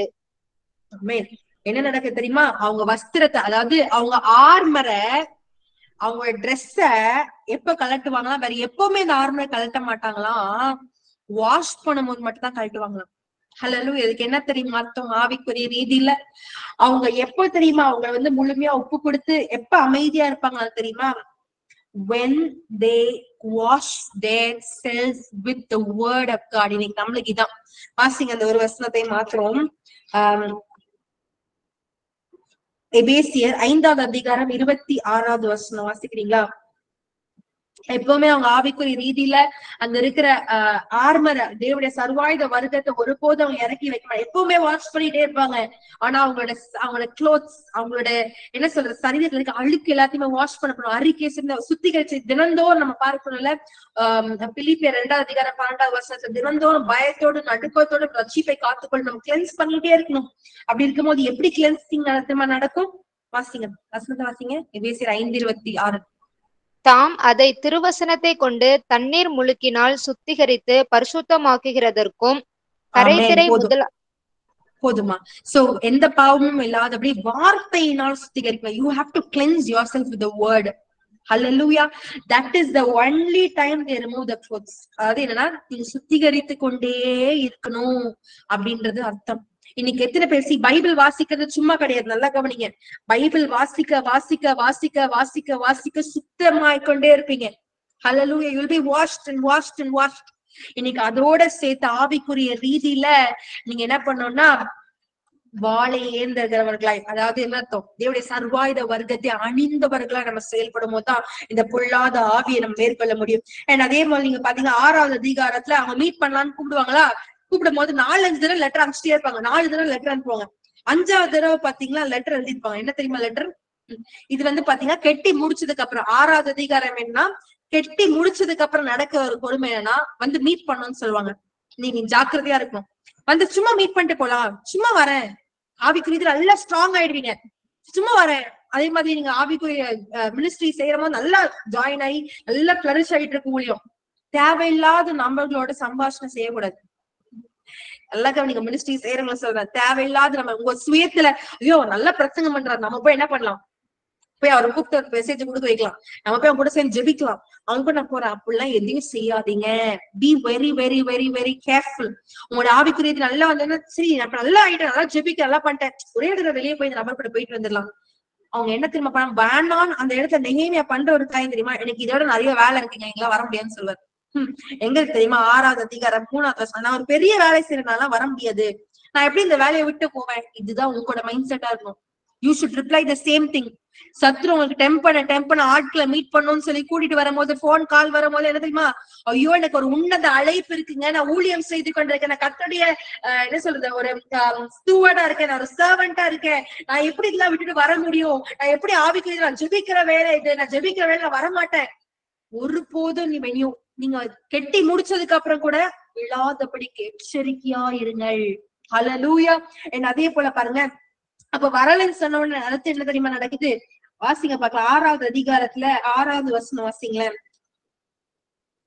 அதிலே நீரும் யூதரும் கலகம் பண்ண நினைக்கிறீர்கள் என்றும், அதற்காக நீர் அலங்கத்தை கட்டுகிறீர் என்றும், இவ்விதமாக நீர் அவர்களுக்கு ராஜாவாக போகிறீர் என்றும். இங்க என்ன பண்றாங்கன்னா, அவங்க வரலன்னு சொன்ன உடனே நடக்குதா, நீ ராஜாவா, நீ சுயத்துக்காக தான் பண்ற. நிறைய பேர் சொல்லுவாங்க, நீ ஒரு காம்ப்ளெக்ஸ் டிப்ரெஷன்ல இருந்து என்ன நிறைய பேர் சொன்னாங்க என்னன்னா, என்னோட பொண்ணு இறந்த உடனே நீ ஒரு டிப்ரெஷனுக்காக தான் நீ ஊழியம் செய்யற, உனக்காக தான் நீ செய்யற, கத்தருக்காக நீ செய்யணும், உனக்காக தான் செய்யற, நீ உன்னோட நிம்மதிக்காக என்ன பண்ற, கத்தரை தேடுற, நீ உன் சுயத்துக்காக நீ மகிமையை நாடுற அப்படின்னு சொல்லுவாங்க. Never listen to the devil. Hallelujah. Never ever listen to the devil. உனக்காக செய்யற, நீ ராஜாவாகணும், உன்னை மேன்மைப்படுத்துறதுக்காக நீ செய்யறன்னு சொல்லும் பொழுது நல்லா கவனிங்க. டோன்ட் எவர் எவர் எவர் எவர் வரி. ஹல்லேலூயா. நீங்க பாருங்க, இது நம்ம கேட்கும் போது நம்ம பயம் உள்ளாகும். ஐயோ என்னடா இப்படி சொல்றாங்களேன்னு சொல்லும் போது 8வது வசனத்தை பாத்தீங்கன்னா நெகேமியா சொல்வார், நீ இருதயத்துல நீனா ஒரு கணக்கு போட்டுக்கிறப்பா அப்படின்னு சொல்லி 9வது வசனம் வாசிங்களேன். நெகேமியா 6:9. அந்த வேலை நடந்தேறாதபடிக்கு எங்கள் கை சலித்து போம் என்று சொல்லி அவர்கள் எல்லாரும் எங்களை பயமுறுத்த பார்த்தார்கள்.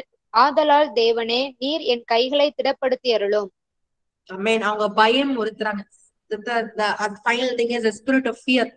பயமுறுத்துவாங்க. உனக்காக செய்யறா, நீ அதுக்காக செய்யறா, நீ இது பண்ற அதை பண்ற எல்லாம் சொல்லுவாங்க. ஆனா நீங்க என்ன பண்ணப்பா, என்னை இன்னும் பலப்படுத்துங்கப்பா. This is your prayer. அப்ப என்ன இன்னும் பலப்படுத்துங்க, இன்னும் நான் ஆவிக்குரிய ரீதியில முன்னாடி வரணும்ப்பா, இன்னும் நிரப்புங்கப்பா, இன்னும் நான் ஊழியம் செய்ய, இன்னும் என்ன பண்ணுங்க, அடுத்த குறைகளை பார்த்து நிறைய சொல்லலாம். இங்க பாருங்க எத்தனை சொல்றாங்க. இதெல்லாம் பார்க்கும்பொழுது நான் கத்துக்கிட்டு இன்னும் நெருங்கணும், இன்னும் நான் வரணும்னு சொல்லி அந்த இடத்துல ஜெபம். எல்லா இடத்துலயும் பாத்தீங்கன்னா, நல்லா கவனிங்க, நெகேமியால பாத்தீங்கன்னா டைரக்டா அவங்க கிட்ட போய் பேச மாட்டாங்க, எல்லாத்துக்கும் ஜெபிப்பான். இன்னைக்கு நீங்க பர்சன்ஸ கன்ஃபரன்ட் பண்ணாதீங்க, ஏசு கிட்ட ஜெபிங்க. ஏசப்பா கிட்ட சொல்லுங்கப்பா, இப்படி நடக்குதுப்பா, இப்படி நடக்குது, என்ன செய்யும், கர்த்தர் ஸ்ட்ராட்டஜி கொடுப்பாரு, உங்களுக்கு என்ன நேரத்தை என்ன பண்ணணும்னு சொல்வாரு. அதை நீங்க செய்து கொண்டு ஆவியில ஜெபித்து விசுவாசை முறியடிக்கிறவர்களா நீங்களும் நானும் மாறணும். ஹல்லேலூயா. கடைசி என்ன தெரியுமா நடக்குது, வாசிங்க பார்க்கலாம். நெகேமியா 6வது அதிகாரம் 15-16 வசனங்கள். அப்படியே அலங்கமானது 52 நாளைக்குள்ளே கட்டப்பட்டு எலுல் மாதம் 25ஆம் தேதியிலே முடிந்தது. எங்கள் பகைஞர் எல்லாரும் அதை கேட்ட போதும் எங்கள் சுற்றுப்புறத்தாராகிய புறஜாதியான அனைவரும் கண்ட போதும் மிகவும் முனையற்று போய் இந்த கிரியை எங்கள் தேவனால் கைக்கூடி வந்ததென்று அறிந்தார்கள். ஹல்லேலூயா. உங்களை பாக்குறவங்க மறுபடியும் நீங்க எழுப்பி வந்ததுக்கு அப்புறம் ஐயோ இது கர்த்தர் செய்த காரியம்னு சொல்லி நினைப்பாங்க. ஹல்லேலூயா.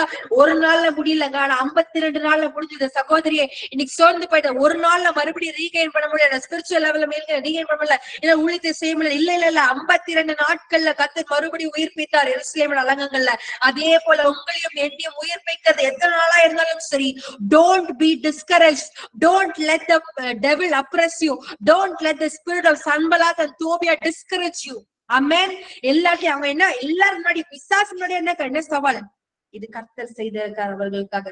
கர்த்தர் அவளோடு இருந்து ஊழியத்தை செஞ்சார், கர்த்தர் அவளோடு இருந்து அவ ஆவிக்குரிய வாழ்க்கை நடத்தி கொண்டிருக்கார். கர்த்தர் உங்களை மேன்மைப்படுத்தும்படி கர்த்தர் செய்வார். எல்லாருக்கும் புரியும் என்ன தெரியுமா, நீங்க இல்ல, இது கர்த்தர் செய்தது என்பது. ஹல்லேலூயா. இன்னைக்கு இப்படிப்பட்ட ஒரு இது காரியத்துக்கு நம்ம நடக்கணும். இன்னும் ஒரே ஒரு காரியத்தை மாத்த நான் காமித்து கொடுத்துருவேன். தோபியா செய்யற ஒரு காரியம் எல்லாம் கெட்டி முடிச்சாச்சு. நல்லா கவனிங்க, நல்லா பிளரிஷ் ஆகுறீங்க, ஆவிக்குரிய ரீதியில இருக்கீங்க, குடும்பத்துல ஒண்ணு சேர்ந்தாச்சு, நோயெல்லாம் சரியாயிடுச்சு, எல்லாமே சரி. அங்க ஒரு நடக்க தோபியா ஒரு காரியத்தை செய்வார். என்ன தெரியுமா, இதுக்குதான் நீங்க ரொம்ப ஜாக்கிரதையா இருக்கணும். வாசிங்க பார்க்கலாம். நெகேமியா 13வது அதிகாரத்துல 4-9 வசனங்கள். ஒரு நிமிஷம்ங்க. நெகேமியா ஓகே, இது இல்ல, இதுக்கு முன்னாடி வந்து இன்னொரு வசனத்தை நான் காமிக்க விரும்புகிறேன். 6வது அதிகாரத்துல 17-19 வசனங்கள். அந்த நாட்களில் யூதாவில் உள்ள பெரிய மனிதரிடத்திலிருந்து தொபியாவுக்கு போகிறதும் தொபியாவின் இடத்திலிருந்து அவர்களுக்கு வருகிறதுமான கடிதங்கள் அநேகமாயிருந்தது. அவன் ஆராகின் குமாரனாகிய செகனியாவுக்கு மருமகனாயிருந்ததும் அல்லாமல் அவன் குமாரனாகிய யோகனான் பரக்கியாவின் குமாரனாகிய மெசுலாமின் குமாரத்தியை விவாகம் பண்ணியிருந்தபடியாலும் யூதாவில் அநேகர் அவனுக்கு ஆணையிட்டு கொடுத்திருந்தார்கள். அவன் செய்யும் நன்மைகளையும் அவர்கள் எனக்கு முன்பாக விவரித்து என் வார்த்தைகளை அவனுக்கு கொண்டு போவார்கள். தொபியா எனக்கு பயம் உண்டாக்க கடிதங்களை அனுப்புவான். நல்லா கவனிங்க, இந்த இடத்துல தொபியா என்ன பண்றாரு, பயம், இந்த ஸ்பிரிட் ஆஃப் ஃபியர் உங்களுக்குள்ள எடுத்துட்டு வருவான். நான் என்ன பண்ணுவான்னு தெரியுமா, எல்லாரும் அது ரொம்ப நல்லது, அதெல்லாம் நீ செய்யாம இருக்க வேண்டாம், அந்த பாவம் அதெல்லாம் ஒண்ணுமே கிடையாது, இதெல்லாம் நீ செய்யலாம் அப்படின்னு சொல்லி அப்ரூவ் பண்ணுவாங்க. ஜனங்க உங்ககிட்ட, அது ஒரு நபரா இருக்கலாம், இவர் ரொம்ப நல்லவர்னு சொல்றவங்களா இருக்கலாம், ஏன்னா இதெல்லாம் தப்பு கிடையாது, இதெல்லாம் பாவம் கிடையாது, ஒரு போன் கால் தானே, இதெல்லாம் பண்ணலாம், இதெல்லாம் செய்யல, இங்க மட்டும் போயிட்டு வரலாம் அப்படின்னு சொல்லி உங்களுக்கு அப்ரூவ் பண்ணி அவங்களுக்கு குறித்து பாசிட்டிவா பேசுறதுக்காக வருவாங்க. ஆமென். நல்லா உங்களுக்கு புரியும் நினைக்கிறேன், காது கொடுத்து நீங்க கேளுங்க.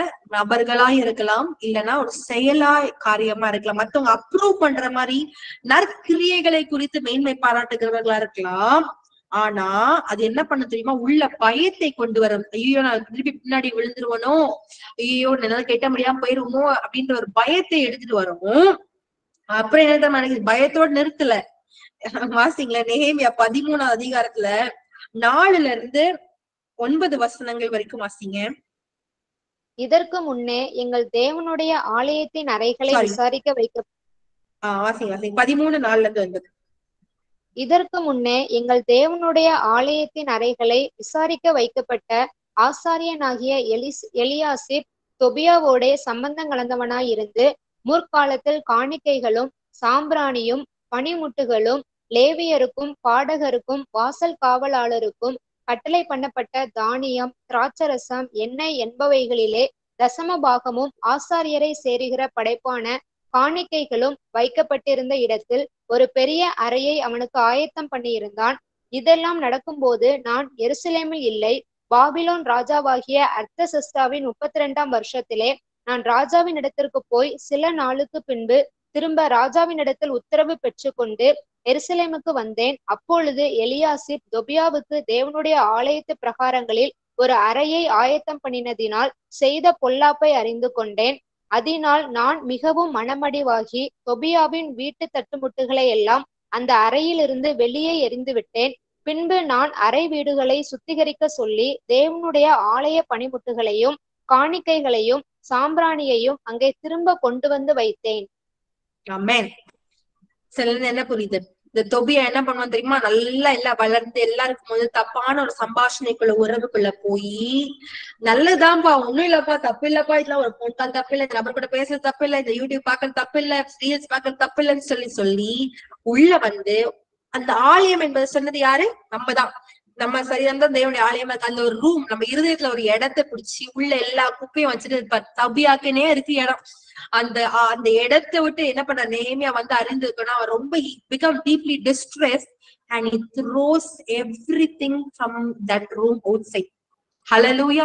இன்னைக்கு நிறைய பேர் ஒருவேளை நீங்க இருக்கலாம், ஆவிக்குரிய வாழ்க்கையில முதிர்ச்சி அடைந்து இருக்கலாம், எல்லாம் இருக்கலாம். ஆனா சின்ன சின்ன பாவங்கள் இருக்குதா சகோதரி? இன்னைக்கு இருதயத்துல இருக்கிற அறைக்குள்ள இருக்கிற தோபியாக்கள் எல்லாம் தப்பு இல்லைன்னு சொல்லி இருக்கிற காரியங்கள் எல்லாவற்றையும் இயேசுவின் நாமத்தை நீங்க வெளியேற எடுத்து போடணும் கர்த்தர் எதிர்பார்க்கிறார். ஹல்லேலூயா. you have to pluck. பாருங்க 9ஆம் வசனத்துல cleanse the rooms, எல்லாத்தையும் எடுத்து போட்டு தோபியாவோட சொந்தமா இருக்கிற எல்லாத்தையும் வெளியேறணும். இன்னைக்கு பிசாசுக்கு சொந்தமா நம்ம சரீரத்துல நம்ம இருதயத்துல அறையில ஒண்ணுமே இருக்க கூடாது. ஹல்லேலூயா. இன்னைக்கு எத்தனை பேர் எடுத்து போட ஆயத்தமா இருக்கீங்க? எனக்கு I have no part in the kingdom of devil, Lord. I should be completely with God, surrendered to the spirit of God.